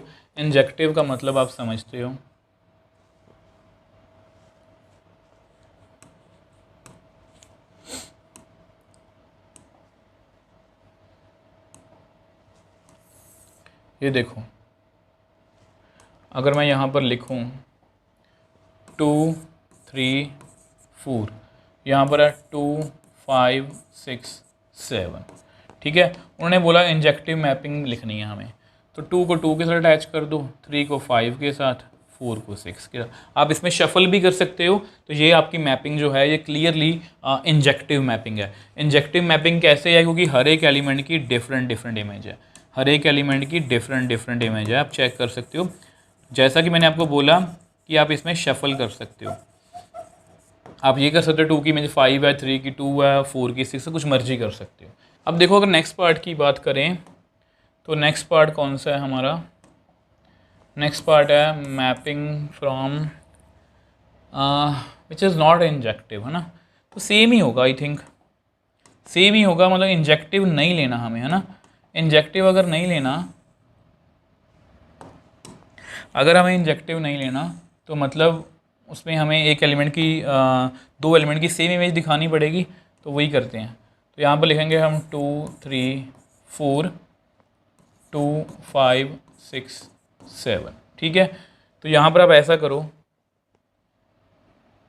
2 की इमेज 2 दिखा दो, 3 की इमेज भी 2 दिखा दो, और 4 की इमेज भी 2 दिखा दो। तो ये मैपिंग भी तो हमारी इंजेक्टिव हुई ना, नॉट इंजेक्टिव हुई ना, मैनी वन हुआ ना, ये मैनी वन हुआ ना। देखो इस बात का ध्यान रखना कि ऐसा ना हो कि आप ये कर दो, आप किसी में ये लिख के आ जाओ, ये गलत है, ये फंक्शन ही नहीं रहेगा। तो इसलिए ऐसा नहीं है, उन्हें बोला मैपिंग होनी चाहिए बट वो इंजेक्टिव नहीं होनी चाहिए, तो इट इज़ नॉट इंजेक्टिव। हाँ, यहाँ पर मुझे एक बात याद आ गई कि अगर आपको बाय चांस पेपर में ये MCQ आ जाए तो इसका आंसर कैसे लिखोगे, आप इसका आंसर लिखोगे 2,2 3,2 4,2। आपको पता है पहले वाले नंबर डोमेन होते हैं, बाद वाले रेंज। यहाँ पर भी आप लिख सकते हो, यहाँ पर आप कैसे लिखोगे, यहाँ पर आप लिखोगे 2,2 3,5 4, ठीक है। तो मतलब इस तरह से आप अपना आंसर जो है वो कर सकते हो। आई होप मतलब कि ये आपको क्लियर है। तो ये भी मतलब क्लियर हो गया हमें। अब लास्ट रह गया। अब लास्ट में हमें क्या करना है, mapping from B to A, mapping ही लिखनी है, जस्ट मैपिंग लिखनी है। ओके, यहाँ पर इस बात का ध्यान रखना कि मैपिंग जो है वो B to A है। तो यहाँ पर जो है मैपिंग जो है वो B to A है, तो वो कैसे लिखेंगे, B to A, तो B पहले आएगा 2 5 6 7, पीछे कितना आएगा 2 3 4, तो आसान ही है। 2 की 2 लिख दो, 2 की 2 लिख दो, 3 5 की 3, 6 की 4, 7 की भी 4, तो ये मैपिंग है। कैसे लिखेंगे इसको, 2, 2 5, 3 6, 4। देखो क्वेश्चन ईजी है, क्वेश्चन इजी है, लैंग्वेज डिफरेंस ही है। कई बार ऐसे क्वेश्चन देख के हम घबरा जाते हैं, बट एक्चुअल में अगर पेपर में क्वेश्चन ये आ गया तो ये हमारे लिए बहुत ईजी है। इसमें कुछ भी मुश्किल नहीं है, हम बड़ी आसानी से इस क्वेश्चन को हम जो है सॉल्व कर सकते हैं। अब देखो, अगर हम नेक्स्ट क्वेश्चन की बात करें तो ये जो क्वेश्चन है ना, ये भी बहुत इंपॉर्टेंट है। जिस तरह से रिफ्लेक्सिव, सिमेट्रिक, ट्रांजिटिव आपको लिखना आना चाहिए, वैसे ही यहाँ पर हमें एक 1-1 मैपिंग लिखनी है जो ऑन टू नहीं होनी चाहिए। हमें खुद से 1-1 मैपिंग लिखनी है जो ऑन टू नहीं होनी चाहिए। अब देखो, मैं आपको डायरेक्टली बता देता हूँ किस तरह से लिखेंगे। तो देखो, सबसे पहले फर्स्ट पार्ट की बात करें, ठीक है, फर्स्ट पार्ट की बात करते हैं। तो देखो, यहाँ पर मैं आपको फील भी करवाऊँगा, उसको बाद में आपको मतलब कि एग्जैक्टली लिख के भी दिखाऊंगा कैसे लिखनी है, ठीक है। तो ये आपका मतलब कि मैंने वैसे ही हमेशा आपको पता है एरो डायग्राम से हम काम करते हो कि इससे आप जल्दी फील कर पाते हो। तो ज़्यादा कॉम्प्लिकेटेड सेट नहीं लेंगे, हम नेचुरल नंबर का सेट लेंगे। सो यहाँ पर भी सेम 1 2 3 4 5 6 7 सो। अब देखो, यहाँ पर मैं एक मैपिंग लिखने जा रहा हूँ जो 1-1 हो। 1-1 की डेफिनेशन क्या कहती है कि हर एक एलिमेंट की डिफरेंट डिफरेंट इमेज जो है वो होनी चाहिए। और ऑन टू की डेफिनेशन क्या कहती है कि राइट साइड में कोई भी एलिमेंट खाली नहीं होना चाहिए। तो यहाँ पर हम खाली रखेंगे जानबूझ के। तो मैं एक ऐसी मैपिंग लूँगा जिसमें 1 का आंसर 2 होगा, ठीक है, और 2 का आंसर होगा 4, 3 का आंसर होगा 6। इस तरह से मैं कुछ मैपिंग लूँगा, ठीक है। तो या ऐसा करो, ऐसी मैपिंग भी रहने दो, ऐसी मैपिंग भी रहने दो। 1 का आंसर 2 होगा, 2 का आंसर 3 होगा, 3 का आंसर 4 होगा, 4 का आंसर 5 होगा, 5 का आंसर 6 होगा, 6 का आंसर 7 होगा। और आप मेरी मैपिंग समझ सकते हो मैं कौन सी मैपिंग लिखने जा रहा हूँ। F from N to N, natural number to natural number, such that F x is equal to X plus 1। X कहाँ से आ रहा है? For all X belongs to natural number. अब आप देख लो कि जितने भी नेचुरल नंबर है, मैं 100 देखूंगा तो उसका आंसर आएगा 101। अगर मैं 200 देखूंगा तो उसका आंसर आएगा 201। मतलब हर एक एलिमेंट की डिफरेंट डिफरेंट इमेज आएगी। तो ये जो मैपिंग है, it is clearly 1-1। It is clearly 1-1 but not onto, as ये जो 1 है is not attached with any element. 1 जो है वो किसी के साथ जो है यहाँ पर अटैच नहीं हो रहा, ये वाला। तो इस तरह से मैंने आपको मैपिंग जो है वो लिख के दिखाई है। ये क्वेश्चन इस तरह से एग्जाम पॉइंट ऑफ व्यू से बहुत जो है वो इम्पॉर्टेंट हो जाता है। अब यहाँ पर हमें एक मैपिंग लिखनी है, जो 1-1 ना हो बट ऑन टू हो। 1-1 वो जो है वो ना हो, मतलब इससे जस्ट रिवर्स है। तो इसको ऐसा कहते हैं, नेक्स्ट पेज पे करते हैं कि 1-1 वो ना हो, ठीक है। तो पहले इसको मैं आपको छोटे लेवल पे दिखा देता हूँ, मतलब वो भी आप पेपर में कर सकते हो। तो मैं एक मैपिंग लिखने जा रहा हूँ, ये बी पार्ट है। एफ फ्रॉम, जैसा कि मैंने बोला कि मैं छोटे लेवल पे लिखूंगा। मैंने इस यहाँ पर डोमेन में 3 एलिमेंट ही लिए हैं और राइट साइड में 2 एलिमेंट लिए हैं, ठीक है। तो मेरा फंक्शन डिफाइन कैसे है? F x is equal to mod X. अब चेक कर सकते हो, तो मैं यहाँ पर आपको बना के भी दिखा देता हूँ, ठीक है। तो यहाँ पर सबसे पहले देखो, यहाँ पर -1 0 1, यहाँ पर कौन है? 0 और 1। अब क्लियरली यहाँ पर -1 का आंसर कितना आएगा सर जी? 1। 1 का आंसर कितना आएगा? 1। 0 का आंसर कितना आएगा? 0। Clearly -1 and 1 both have same image, therefore not 1-1, and also all elements on right hand side is attached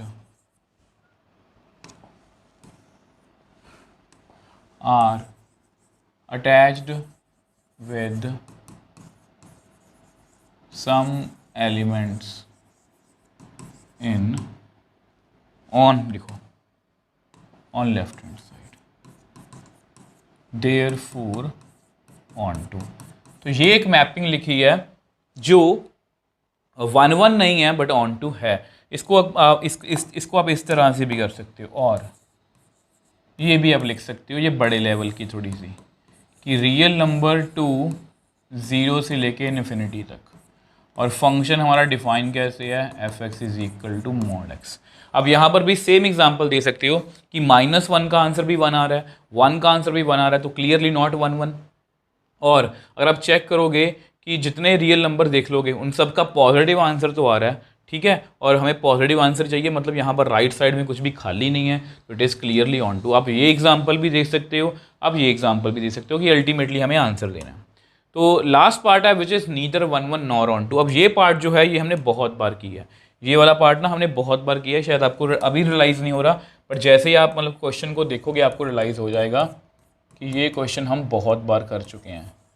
F from R to are F x is equal to x square. याद करो ये वाली जो mapping है, ये वाली mapping neither 1 1 है। आप चेक भी कर सकते हो यहाँ पर एफ ऑफ, आप चेक कर सकते हो, लेट 1 बिलोंग्स टू आर, ये हमने NCERT में बहुत से किए हैं। अब -1 भी बिलोंग कर रहा है यार। एफ ऑफ 1 का आंसर कितना आ रहा है, 1 का स्क्वायर मतलब 1। एफ ऑफ -1 का आंसर कितना आ रहा है, -1 का स्क्वायर, वो भी 1। Both 1 and -1 have same image, दोनों की सेम इमेज है, देयरफॉर इट इज 1 1। अगर हम ऑन टू की बात करें, अगर हम ऑन टू की बात यहाँ पर करें तो आपको पता है नाउ ऑन टू के लिए हम क्या करते हैं, let f x is equal to y, ठीक है, x square is equal to y, तो x square is equal to plus minus root y, ठीक है। अगर मैं now y is equal to -1 which implies x कितना आएगा, प्लस माइनस रूट -1। अब ये क्या होता है, आइटा, और आइटा जो है वो रियल नंबर को बिलोंग नहीं करता, therefore y is equal to -1 is not attached with any element on left hand side, therefore not on to। तो क्लियरली देखो ये 3 क्वेश्चन थे। 1 1 लिखना बहुत इजी था, बहुत सिंपल सी मैंने मैपिंग लिखी है। ऑन टू की अगर हम बात करें कि वो ऑन टू होना चाहिए, तो वो मैंने छोटी सी एग्जांपल लिखी है, ज़्यादा चक्रों में पढ़ने की जरूरत नहीं है, आपको बस बेसिक क्लियर होना चाहिए। और ये वाला क्वेश्चन हम बहुत बार कर चुके हैं, मतलब ये एक बार नहीं, हमने बहुत बार किया हुआ क्वेश्चन है ये, ठीक है। आई थिंक ये तीनों पार्ट्स जो हैं आपको अच्छे से क्लियर है। और नेक्स्ट पार्ट की बात करते हैं। अब ये क्वेश्चन भी हमने किया हुआ है, ये क्वेश्चन भी हमने NCERT में किया हुआ है। हमें मैपिंग दी हुई है F from A to B, और एक सेट कैसा है, R-3। देखो ए सेट कैसा है यहाँ पर, R-3। इसका मतलब क्या है कि रियल नंबर में से 3 नहीं है, इसका मतलब क्या है, रियल नंबर में से 1 नहीं है। तो इसका रीज़न भी मैं आपको टाइम टू टाइम बताता रहूँगा। सबसे पहले अपना फंक्शन लिखते हैं, ठीक है। तो हमारा फंक्शन किस तरह से डिफाइन है, F from A to B। अब डिफाइन कैसे है, डिफाइन कैसे है, x-2 डिवाइड बाय x-3। अगर आप देखो ध्यान से, डोमेन क्या होती है, इनपुट। इनपुट कहाँ से आ रही है हमारी, A में से। A में 3 नहीं है, और अगर A में 3 होता तो ये हमारा फंक्शन नॉट डिफाइंड बनता, और अगर हमारा फंक्शन ही नॉट डिफाइंड है तो फिर हम 1 1 ऑन टू की बात जो है वो नहीं कर सकते। और अगर हम 1 1 ऑन टू की बात नहीं कर सकते, मतलब ये क्वेश्चन हमारा यहीं पर ख़त्म है, इसलिए यहाँ से ये रिमूव्ड है, ठीक है। अब देखो सबसे पहले हम 1 1 की बात करेंगे, सबसे पहले हम 1 1 की बात करेंगे। 1 1 अगर आपको याद है कि हम प्रूव कैसे करते हैं, हम 2 एलिमेंट ले लेते हैं, let x1 and x2 belongs to E। हम क्या करेंगे, हम इमेजेस सेम मान लेंगे, late fx1 is equal to fx2। इसका आंसर कितना आएगा, x1 - 2 x1 - 3, x2 - 2 x2 minus 3। ठीक है, अब ऐसा करो, इसको क्रॉस मल्टीप्लाई करते हैं।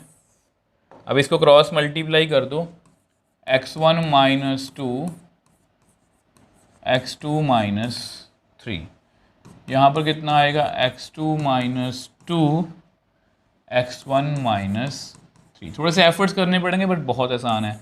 x1 x2 minus 3 x1 minus 2 x2 plus 6। Same यहाँ पर x1 x2 minus 3 x2 minus 2 x1 plus 6। अब ये 6 और ये 6 कैंसिल, x1 x2 कैंसिल। तो ऐसा करो, ये माइनस 2x1 इधर ले आओ, ये प्लस 2x1 बन जाएगा और माइनस 3x2 ये उधर जाके प्लस 2x2 बन जाएगा। यहाँ से हमारे पास आएगा माइनस ऑफ x1, यहाँ से माइनस ऑफ x2, ये भी आपस में कट गया तो x1 is equal to x2। तो इमेजेस सेम थी, एलिमेंट्स भी सेम आ गए, इसका लॉजिक भी मैंने आपको बेसिक में समझाया था। तो देयरफॉर इट इज़ 1 1। तो ये हमारा 1 1 जो है यहाँ पर प्रूव हो गया। अब हमें ऑन टू भी चेक करना है, ऑन टू को हम नेक्स्ट पेज पे चेक करते हैं। तो ऑन टू कैसे चेक करेंगे, आपको पता है हम ऑन टू के लिए क्या करते हैं, let fx is equal to Y, ऐसे क्वेश्चंस में। ठीक है, तो x माइनस 2 x माइनस 3 इज इक्वल टू वाई। अगर आपने ऑन टू वाले क्वेश्चन मेरे से किए हैं या ऐसा क्वेश्चन हमने एनसीईआरटी में भी किया है, तो हम x की value in terms of y निकालने की कोशिश करते हैं। तो इसको मल्टीप्लाई कर दो, एक्स वाई माइनस 3y। ठीक है, तो ऐसा करो, x की टर्म्स को इकट्ठा कर लो, 3y को इधर ले आओ, 3y minus 2 X Y minus X. इस 3y को मैं उधर ले गया, इस x को मैं इधर ले आया, 3y माइनस 2 यहाँ से एक्स वाई माइनस 1। तो x की वैल्यू यहाँ से कितनी आ गई, 3y minus 2 upon Y minus 1। अब हमें ये चेक करना होता है कि क्या मैं y की कोई वैल्यू फिल करूँ वो x बन रही है। देखो y में यहाँ पर हर एक रियल नंबर फिल कर सकता हूँ बट यहाँ पर 1 नहीं फिल कर सकता। और देखा जाए तो हमारे फंक्शन में, मैं b में जहाँ से y आ रहा है वहाँ उसमें 1 नहीं है। ठीक है, तो यहाँ मैं क्या बोलूँगा, फॉर एवरी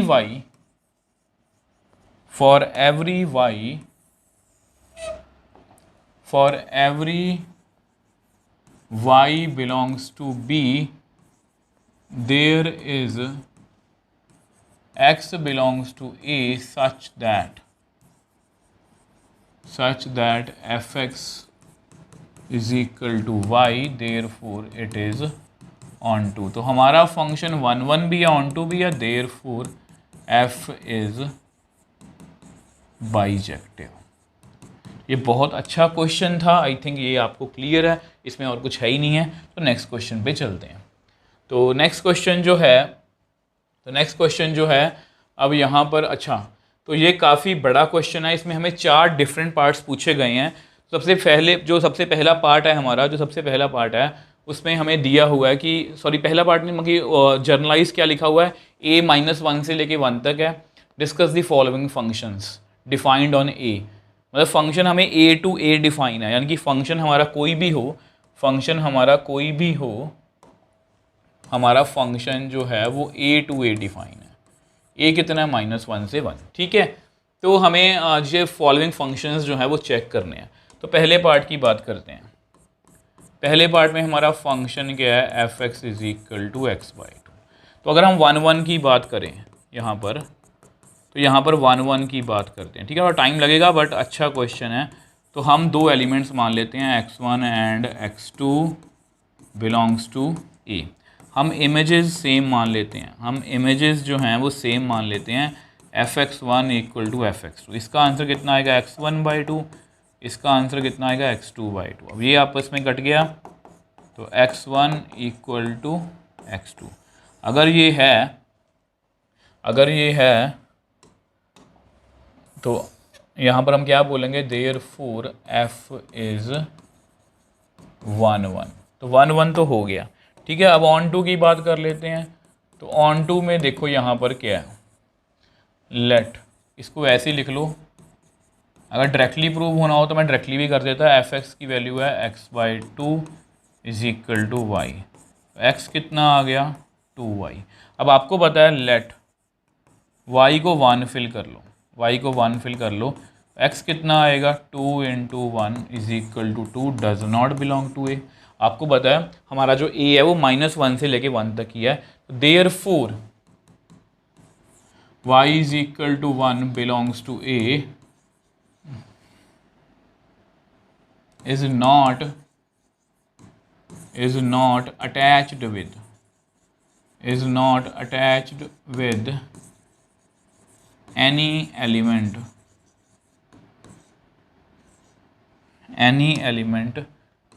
in A, तो therefore not onto। तो ये जो हमारा पहला पार्ट है 1 तो है बट onto नहीं है।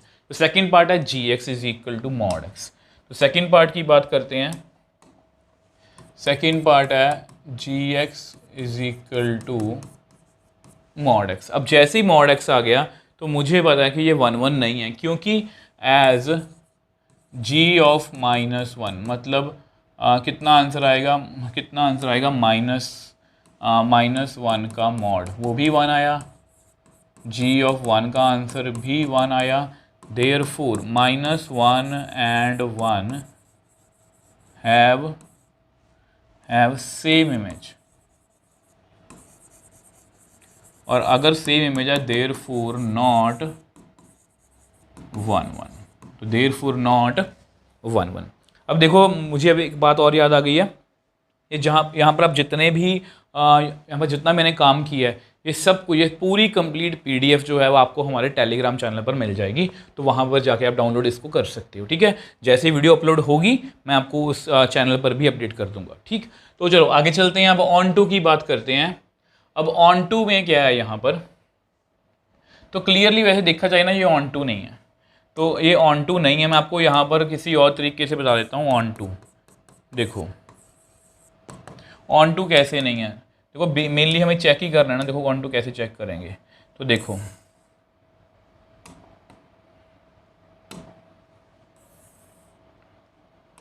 मान लो यहाँ पर है -1 0 1, -1 0 1 चेक कर लो। -1 का आंसर कितना आएगा 1, 1 का आंसर भी 1 आएगा, 0 का आंसर 0 आएगा, मतलब मॉड है। ठीक है, सिंस मैं यहाँ पर क्या लिखूँगा, since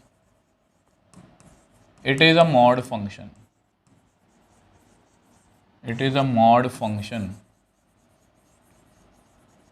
ठीक है, ये आपके समझने के। therefore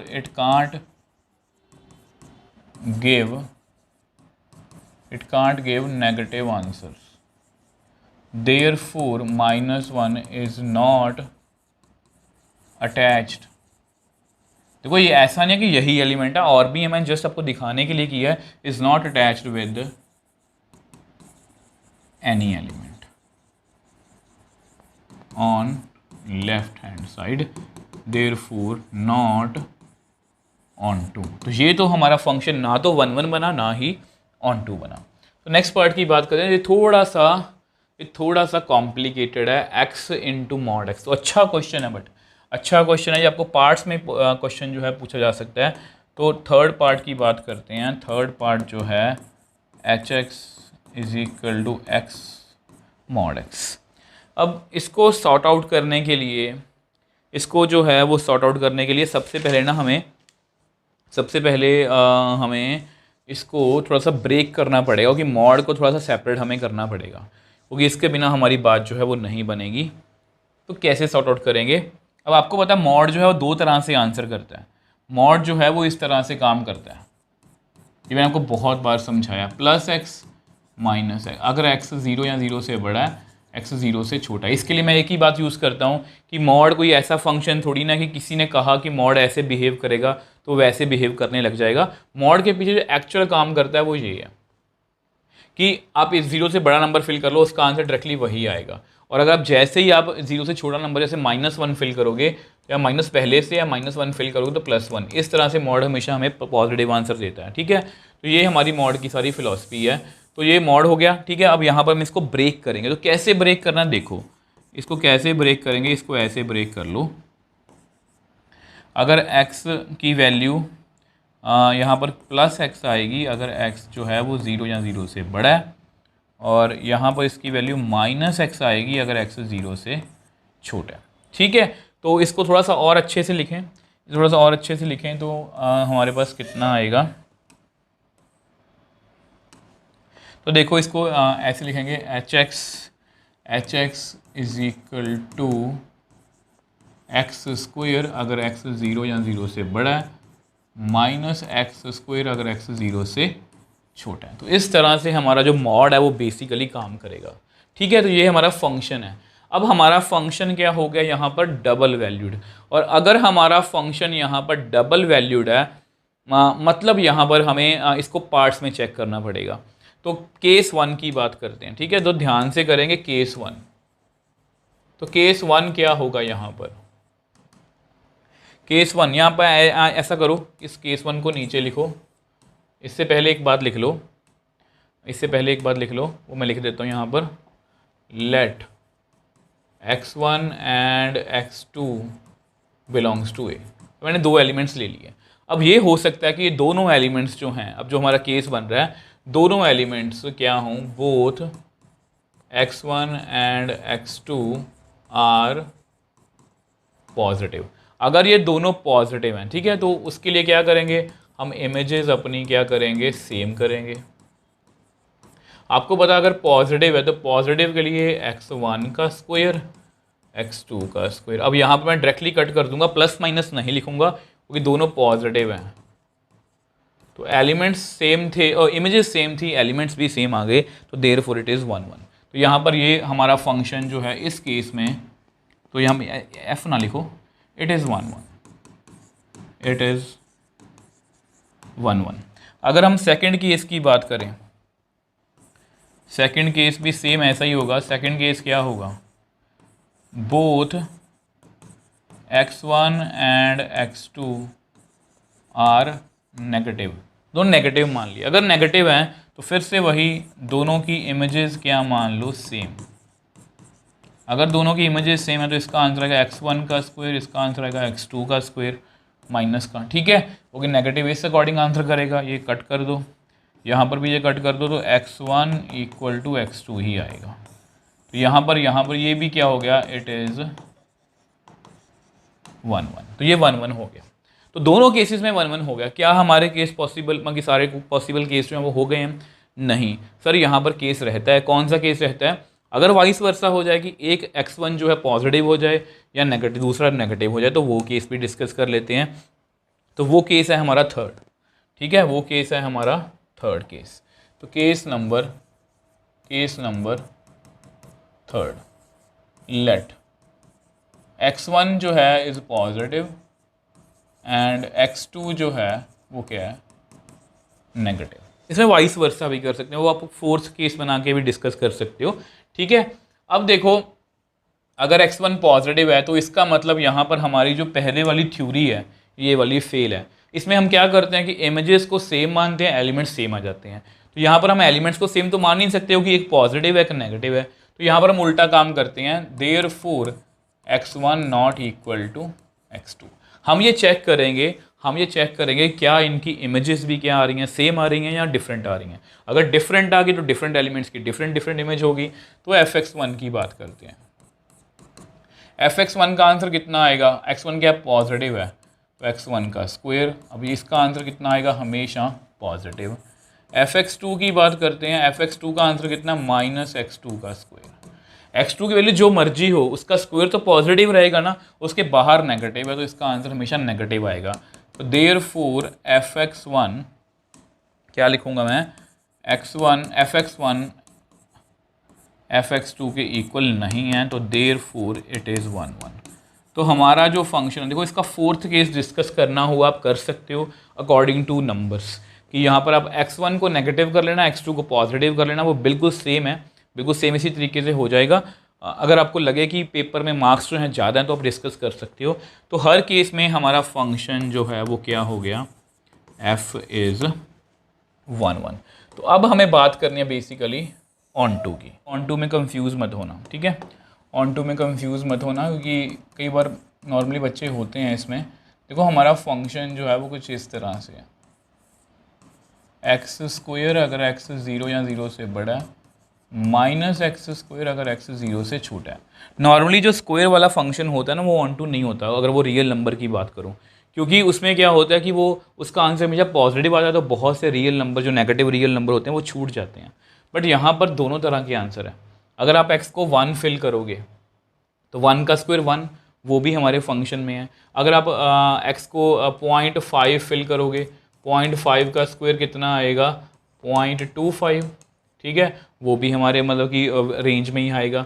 और अगर आप -0.5 फिल करोगे, इसके अकॉर्डिंग आंसर आएगा, तो वो भी कितना आएगा, -0.25, वो भी मतलब कि हमारी रेंज में ही आंसर है। -1 का स्क्वायर भी कितना आएगा, -1 का स्क्वायर +1, बाहर माइनस भी है, मतलब हमारे यहाँ पर पॉजिटिव नेगेटिव आंसर दोनों आएंगे। हमारे यहाँ पर पॉजिटिव नेगेटिव आंसर जो है वो दोनों आएंगे। और अगर दोनों आंसर आ रहे हैं, तो मैं क्या बोल सकता हूँ, इसको अपन लिख लो y = ठीक है, यहाँ पर मैं क्या लिखूँगा, फॉर एवरी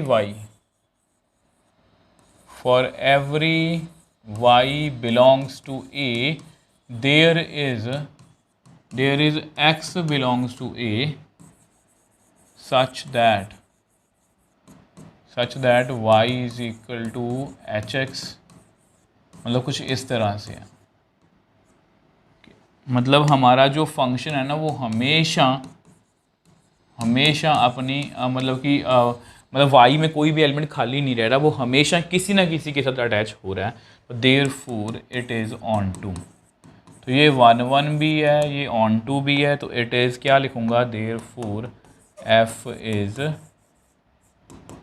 बाइजेक्टिव।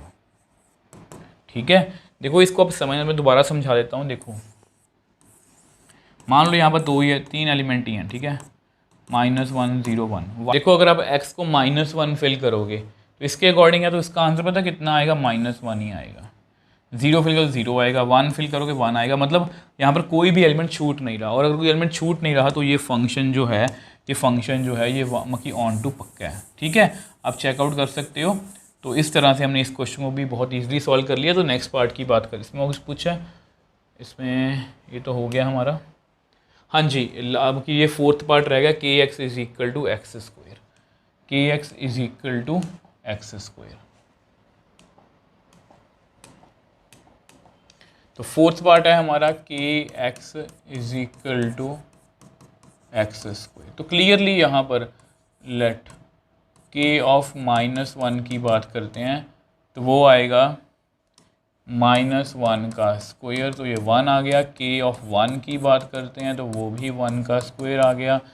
तो -1 and 1 both have same image, और अगर दोनों की सेम इमेज है देयरफॉर इट इज़ नॉट 1 1।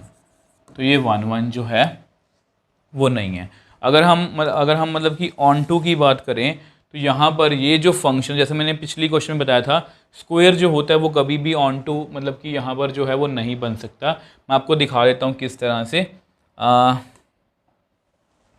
ये देखो यहाँ पर, तो ऑन टू को यहाँ पर करते हैं, लेट वही लिख लो y = kx = x²।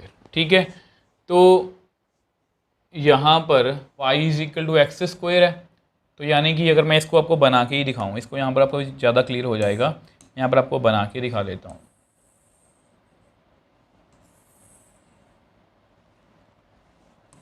-1 0 1 -1 0 1, तो -1 का स्क्वायर कितना होगा, +1, 0 का स्क्वायर 0, 1 का स्क्वायर भी 1। ठीक है, तो since x² can't give negative values, therefore -1 is not attached with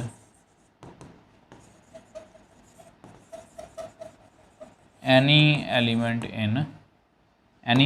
on लिख लो left hand side, therefore not onto. तो ये जो हमारा फंक्शन है ये 1 1 भी नहीं है, ऑन टू भी नहीं है।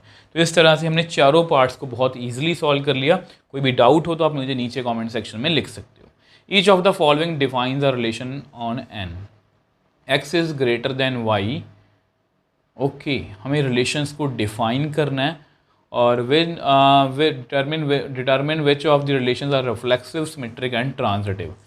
तो सबसे पहले हमें रिलेशंस, ये भी क्वेश्चन में काफ़ी टाइम लगने वाला है हमें, तो पहले पार्ट की बात करते हैं। तो पहला पार्ट है रिलेशन कैसे डिफाइन है, इसको ऐसे लिखो कि x और y में रिलेशन है अगर x is greater than y। ठीक है, x और y कहाँ से आ रहे हैं, नेचुरल नंबर से। तो ये हमारा रिलेशन है। तो ये क्लियरली रिफ्लेक्सिव तो नहीं है। ठीक है, क्लियरली ये रिफ्लेक्सिव तो नहीं है। तो सबसे पहले रिफ्लेक्सिव की बात कर लेते हैं। तो कैसे करेंगे, देखो रिफ्लेक्सिव में मुझे पता क्या करना होता है। रिफ्लेक्सिव में मुझे ये दिखाना होता है कि किसी भी एलिमेंट का खुद से प्यार करना, खुद के साथ रिलेशन होना। तो मैं लिख लेता हूँ let x belongs to natural number. तो हम ये x वी नो, हम क्या लिखेंगे, we know x can't be greater than itself. वो खुद से तो नहीं बड़ा हो सकता। ये क्या है, मतलब कि ये क्या है, कॉन्ट्राडिक्शन है। यहाँ पर आप लिख लो कॉन्ट्राडिक्शन, मतलब x जो है वो खुद से बड़ा नहीं हो सकता। तो therefore x comma x does not belong to R। तो मैं क्या लिखूँगा, नॉट रिफ्लेक्सिव। तो ये रिफ्लेक्सिव नहीं है, तो ये रिफ्लेक्सिव नहीं है। ठीक है, तो ये रिफ्लेक्सिव जो है ये नहीं है। इसके बाद ऐसा करते हैं, सिमेट्रिक की बात करते हैं। वैसे मुझे क्लियरली पता है ये सिमेट्रिक भी नहीं है। सिमेट्रिक में क्या एलिमेंट लेते हैं, दो एलिमेंट ले लिए। लेट एक्स वाई का मान लो रिलेशन है। अगर एक्स वाई का रिलेशन है, अगर एक्स वाई का रिलेशन है, इसका मतलब पता क्या हुआ कि पहला एलिमेंट दूसरे से बड़ा है, x is greater than y. अब हमें प्रूव क्या करना है, सर जी वाई का रिलेशन एक्स के साथ, मतलब वाई जो है, अब now y can't be greater than x. अब ये थोड़ी ना कि एक बार एक्स बड़ा हो गया फिर वाई बड़ा हो जाएगा। वाई जो है एक्स से बड़ा नहीं हो सकता। तो देयरफॉर वाई कॉमा एक्स का रिलेशन जो है वो नहीं बनेगा, देयरफॉर नॉट सिमेट्रिक। देख लो ये पार्ट भी हमने कर लिया। ठीक है, अब कौन सा रह गया, ट्रांजिटिव। तो ट्रांजिटिव को करते हैं, तो ट्रांजिटिव को करते हैं।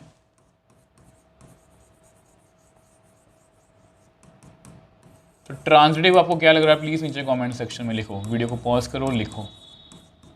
3 एलिमेंट ले लिए। Let x comma y belongs to R। इसका मतलब क्या हुआ, x is greater than y। Also y comma z belongs to R, which implies y is greater than z।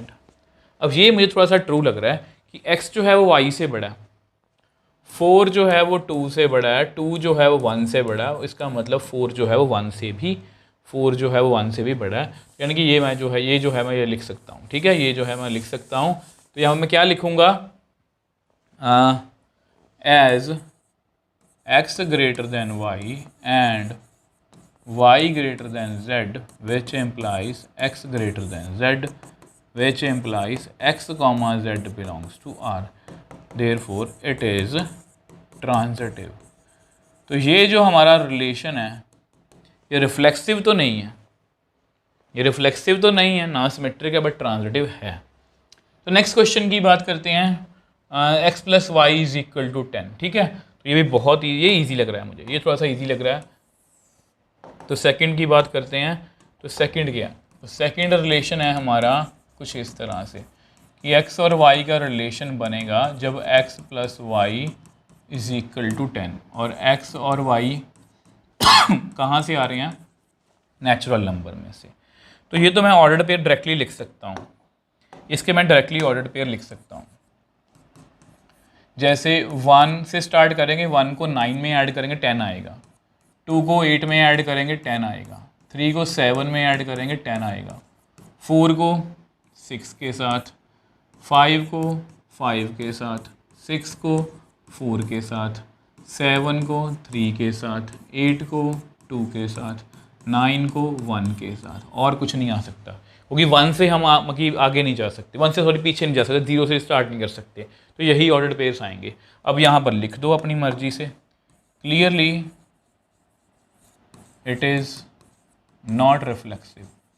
अरे भाई रिफ्लेक्सिव है कहाँ, यहाँ पर मेरे को बताओ, क्या यहाँ पर लिखी दो एज, देखो नेचुरल नंबर्स की बात हो रही है, हमारा 1,1 तो है ही नहीं है, चाहे 5,5 है बट 1,1 नहीं है, तो ये रिफ्लेक्सिव नहीं है। उसके बाद अगर हम बात करें सिमेट्रिक की, 1 9 का उल्टा 9 1, 2 8 का उल्टा 8 2, 3 7 का उल्टा 7 3, 4 6 का सबका उल्टा है, as A, B belongs to R, which implies B, A also belongs to R. Therefore, it is symmetric. अब चेक कर लो, हर एक का उल्टा है, 5,5 का उल्टा भी है 5,5, ठीक है। अब लास्ट में बात करेंगे हम अपने ट्रांजिटिव की। तो ट्रांजिटिव में हाँ ये देखो 1,9 belongs to R and 9,1 belongs to R। तो यहाँ से हमें देखो ये दोनों सेम है, यहाँ से हमें क्या मिल रहा है, which implies 1,1 does not belong to R, therefore not transitive. देख लो कितना ईजी कर लिया। अगर कोई क्वेश्चन टेबुलर फॉर्म में आ जाए फिर तो टेबुलर फॉर्म मतलब ये वाली फॉर्म, फिर ये क्वेश्चन करना जो है हमारे लिए बहुत ईजी है। तो ऐसा करते हैं, सेकेंड थर्ड पार्ट की बात करते हैं। ये तो थर्ड पार्ट जो है वो थोड़ा सा कंफ्यूजिंग है। X y is square of an integer x, मतलब एक्स वाई जो है स्क्वायर होना चाहिए इंटीजर का। पहले रिलेशन को मैं आपको लिख के दिखाता हूँ, ठीक है। तो पहले हम ऐसा करते हैं, रिलेशन को लिख के देखते हैं कि रिलेशन का एक्चुअल में मतलब क्या है। तो थर्ड पार्ट है, तो रिलेशन का मतलब क्या, पहले वो लिख लेते हैं, ठीक है। एक्स और वाई का रिलेशन तब बनेगा, एक्स वाई जो है वो एन स्क्वायर, वेयर एन जो है वो एक इंटीजर है, ठीक है। अगर एक्स वाई को मैं मल्टीप्लाई करूं तो वो किसी इंटीजर का स्क्वायर बन जाए तो उसको हम रिलेशन में बना हुआ बोल सकते हैं। तो सबसे पहले ऐसा करते हैं, रिफ्लेक्सिव की बात करते हैं। इस रिफ्लेक्सिव सिमेट्रिक आपको अच्छे समझ में आएगा। ट्रांजिटिव में कुछ बच्चों को डाउट हो सकता है, जो बच्चे लेक्चर को ध्यान से सुनते हैं, मैं वो भी क्लियर करने की कोशिश करूँगा। तो रिफ्लेक्सिव में सबसे पहले एक एलिमेंट ले लो, x belongs to natural number. अब आपको पता है हमें प्रूव क्या करना है, हमें प्रूव करना है कि एक्स का रिलेशन एक्स के, इसका क्या मतलब हुआ कि एक्स, इसका मतलब ये हुआ पहला एलिमेंट इंटू पहला element is equal to n square. अब एक्स इंटू एक्स, देखो आपको पता है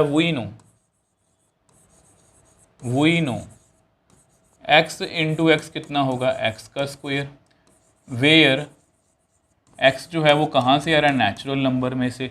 तो इसको इंटीजर कंसीडर किया जा सकता है, नेचुरल नंबर को मैं इंटीजर भी बोल सकता हूँ। देयरफॉर मैं बोल सकता हूँ कि एक्स कॉमा एक्स कोई भी होगा उसका आपस में रिलेशन होगा, तो इट इज़ रिफ्लेक्सिव,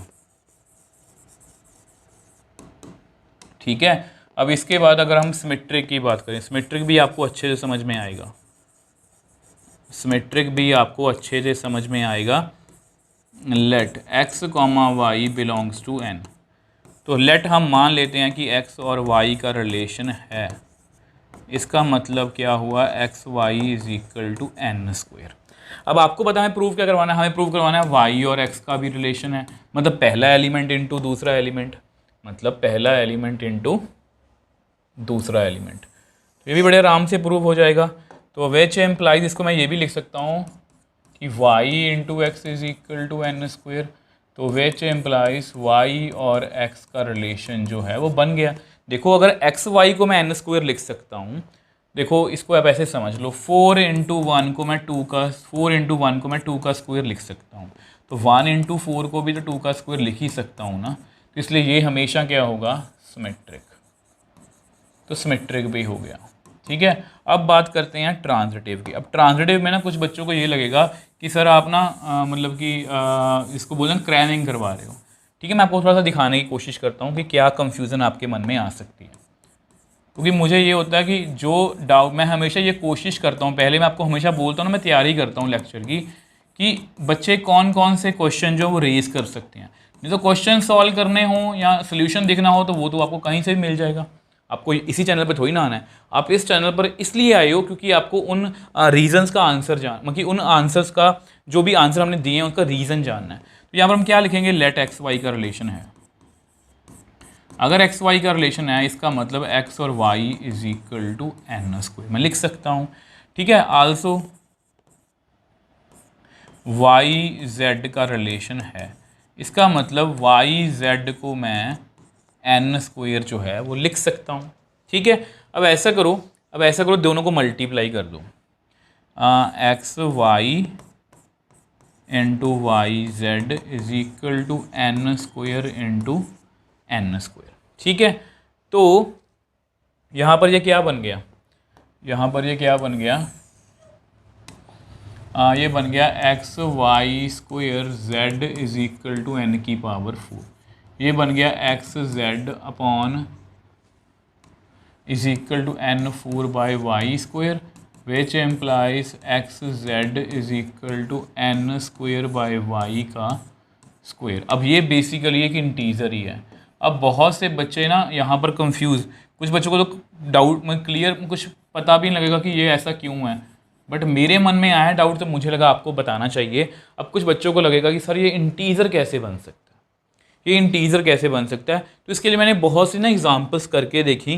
तो मैं एक एग्जांपल आपको करके दिखा रहा हूँ। जैसे 1 और 36 का रिलेशन है, ये कितना आएगा, 6 का स्क्वायर। ठीक है, 36 इंटू 4 का करो, ये कितना आएगा, 144, मतलब 12 का स्क्वायर। यानी कि यहाँ पर अगर आप 1 और 4 का देखो तो 1 इंटू 4 किसका होगा, 2 का स्क्वायर। मतलब ये ना आपस में एक दूसरे के मल्टीपल ही आ जाएंगे। जैसे ये 6 का स्क्वायर है, 12 का स्क्वायर है, ये हमेशा ऐसा ही, आप कोई भी एग्जांपल लेके देख लेना, ये आपस में हमेशा एक दूसरे के मल्टीपल आएंगे और यहाँ पर जो भी बनेगा ये हमेशा ट्रांजिटिव होगा। इसको देख के बच्चों को कन्फ्यूज़न होती है कि ये एक इंटीजर नहीं हो सकता, बट बेसिकली ये एक इंटीजर ही आएगा। आप इसमें कोई भी एग्जांपल करके देख लेना, ये हमेशा क्या आएगा कि इंटीजर ही आएगा। प्लीज़ आप चेकआउट कर सकते हो। तो देयरफॉर एक्स कॉमा जेड का भी रिलेशन बन गया, देयरफॉर इट इज़ ट्रांजिटिव। तो ये ट्रांजिटिव भी है। अब हमारा रिलेशन रिफ्लेक्सिव भी है, सिमेट्रिक भी है, ट्रांजिटिव भी है। तो मैं क्या लिखूंगा, therefore it is an equivalence relation. आप कोई भी मतलब कि एग्जांपल, अगर आपको यहाँ पर कंफ्यूजन हो ना, आप एग्जांपल लेके देख लेना, वो बिल्कुल एज इट इज़ करेक्ट है कि जैसा मैंने आपको समझाया। ठीक है, अब लास्ट पार्ट है x plus 4y is equal to 10। ठीक है, लास्ट पार्ट है x plus 4y is equal to 10। तो इसकी बात करते हैं, x plus 4y is equal to 10। तो ये रिलेशन कैसा है हमारा, x और y का रिलेशन तब बनेगा जब x plus 4y is equal to 10 होगा। और x और y कहाँ से आ रहे हैं, नेचुरल नंबर में से। तो इसको भी पहले लिखना ही पड़ेगा। ठीक है, तो अब कैसे लिखो इसको,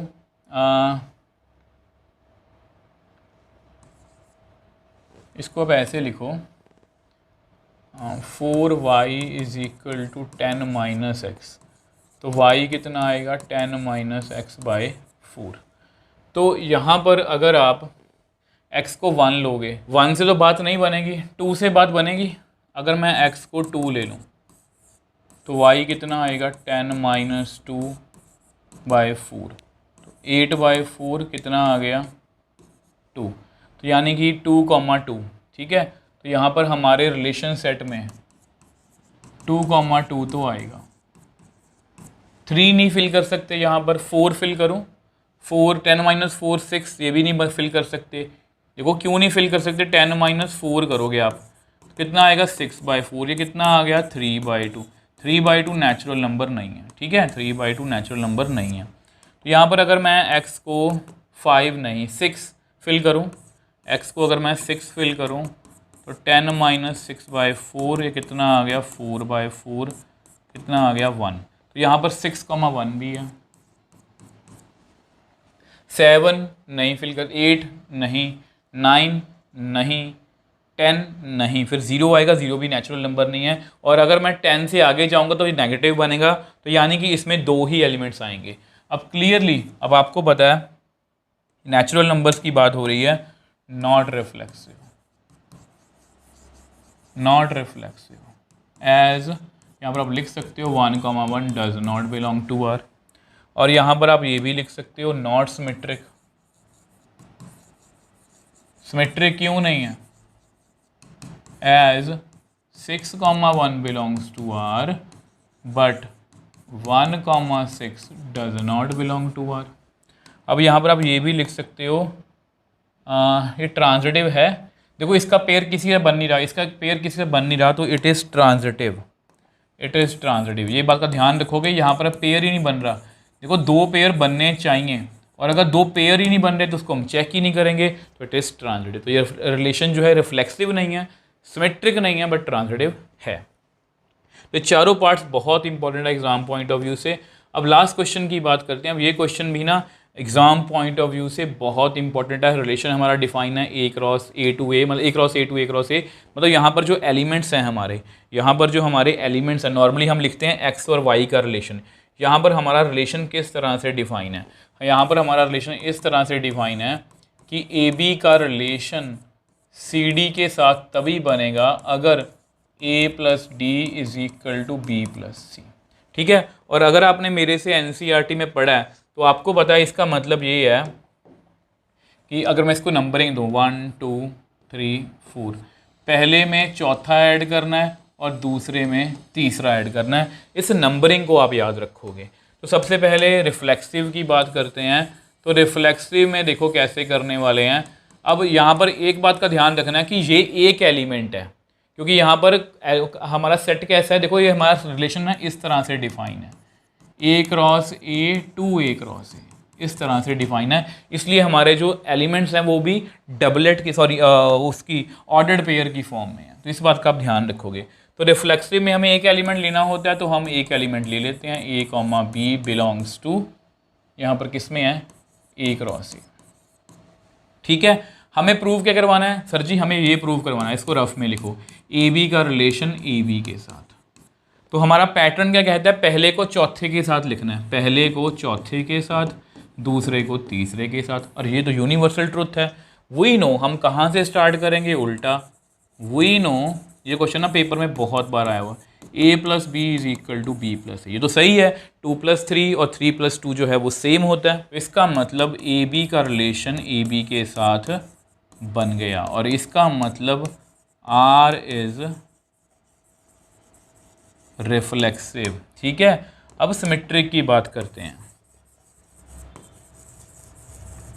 सिमेट्रिक में हम 2 एलिमेंट्स लेते हैं, लेट AB और CD belongs to A cross A। हम क्या करेंगे, हम रिलेशन मान लेंगे कि AB का रिलेशन जो है वो CD के साथ है। इसका मतलब पता क्या हुआ, इसका मतलब ये हुआ पहले को चौथे में, दूसरे को तीसरे में ऐड कर दो, ये बराबर है।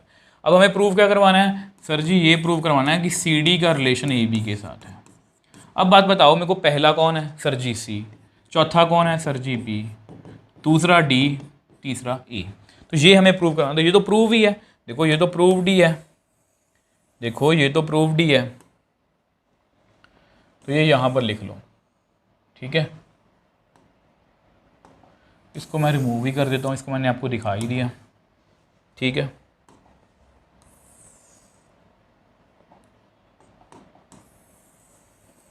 इसको मैंने यहाँ पर कर दिया, ठीक है। अब आपको पता है हमें इसको उल्टा देखना है, तो इसको मैं ऐसे भी लिख सकता हूँ कि B plus C is equal to A plus D. इसको इधर लिख दिया, इसको इधर लिख दिया। इसको मैं ऐसे भी लिख सकता हूँ C plus B is equal to D plus A।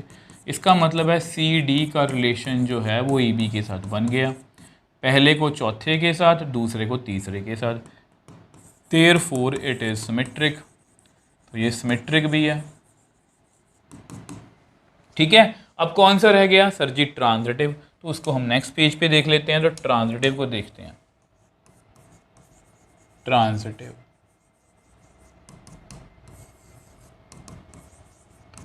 Late AB c d and तीसरा एलिमेंट ले लो e f belongs to A cross A. यहाँ पर मैंने ए क्रॉस ए लिया था, यस ए क्रॉस ए। हम क्या करेंगे सर जी, दो एलिमेंट्स का रिलेशन मान लो, इन दोनों का रिलेशन मान लो। पहला कौन है ए, चौथा कौन है डी, दूसरा कौन है बी, तीसरा कौन है सी। आल्सो सी डी का रिलेशन लिखो। देखो नंबरिंग याद करने से यही फ़ायदा है, नहीं तो आपको ना दिमाग में यही घूमता रहेगा। नंबरिंग का मुझे पता है सी प्लस एफ, सेकेंड कौन है डी प्लस ई। मुझे प्रूव क्या करवाना है, मुझे ये प्रूव करवाना है कि ए बी का रिलेशन जो है वो ई एफ के साथ है, मतलब पहले में चौथा दूसरे में तीसरा, ये प्रूव करवाना है। ठीक है, तो करते हैं, इनको ऐड कर दो, a plus d plus c plus f b plus c plus d. ये क्वेश्चन आपको मल्टीप्लाई में भी आ सकता है। मल्टीप्लाई में बस सारे स्टेप्स सेम है, बस लास्ट में इनको ऐड नहीं करना, मल्टीप्लाई करना है। डी से डी कट गया, सी से सी कट गया, तो मेरे पास कितना आ गया, a plus f is equal to b plus e. इसका मतलब ए बी का रिलेशन ई एफ से बन गया। Therefore R is transitive. तो हमारा आर जो है वो रिफ्लेक्सिव भी है, सिमेट्रिक भी है, ट्रांजिटिव भी है। तो यहाँ मैं क्या बोल सकता हूँ, देयरफॉर आर इज एन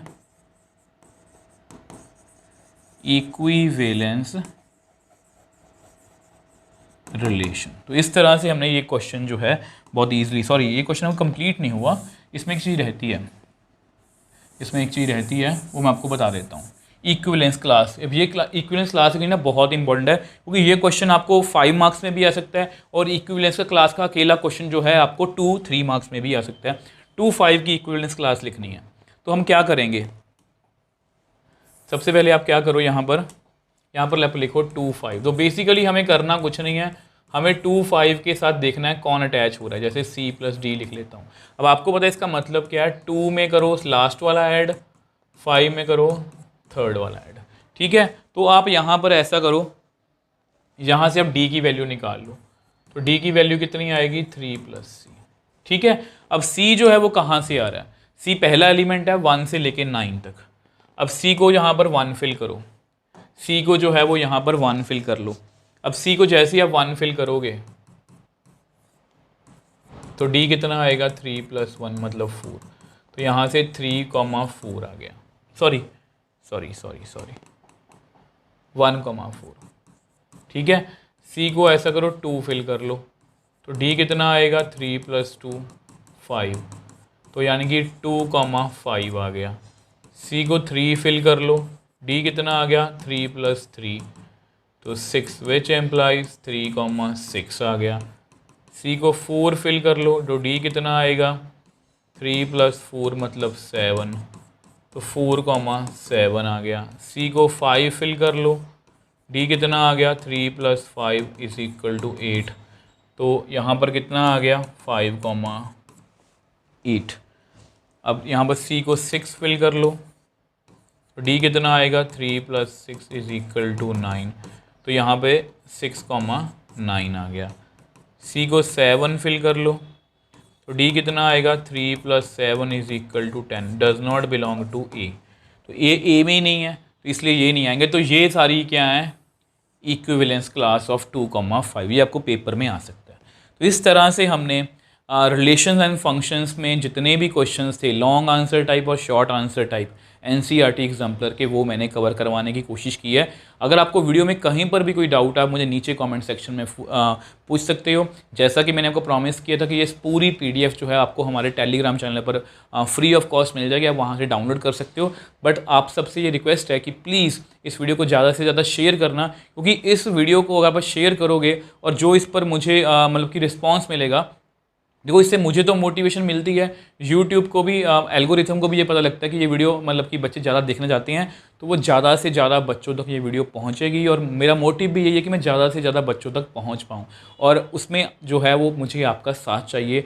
मुझे उम्मीद है कि आप मेरा जो है वो इसमें इस एफर्ट्स में मेरा साथ जरूर दोगे। और अगर आप इसी तरह से प्यार और सपोर्ट दिखाते रहे तो पूरे सभी जितने भी चैप्टर्स हैं सबकी मैं एनसीईआरटी एग्जाम्पलर का सॉल्यूशंस आपके लिए लेके आऊँगा। नेक्स्ट वीडियो में हम इसके ऑब्जेक्टिव टाइप रिलेशन फंक्शंस की कोशिश करेंगे कि उनको कवर करेंगे और वो हमारी लास्ट मतलब कि रिलेशन फंक्शन फिर हमारा कंप्लीट हो जाएगा। फिर हम नेक्स्ट चैप्टर्स की और मतलब कि चलेंगे कि कौन सा चैप्टर हमें करना चाहिए। आप नीचे कमेंट सेक्शन में भी लिख सकते हो कि नेक्स्ट आप कौन सा चैप्टर में पहले एनसीईआरटी एग्जाम्पलर के क्वेश्चंस करना चाहते हो। तो मिलते हैं नेक्स्ट वीडियो में।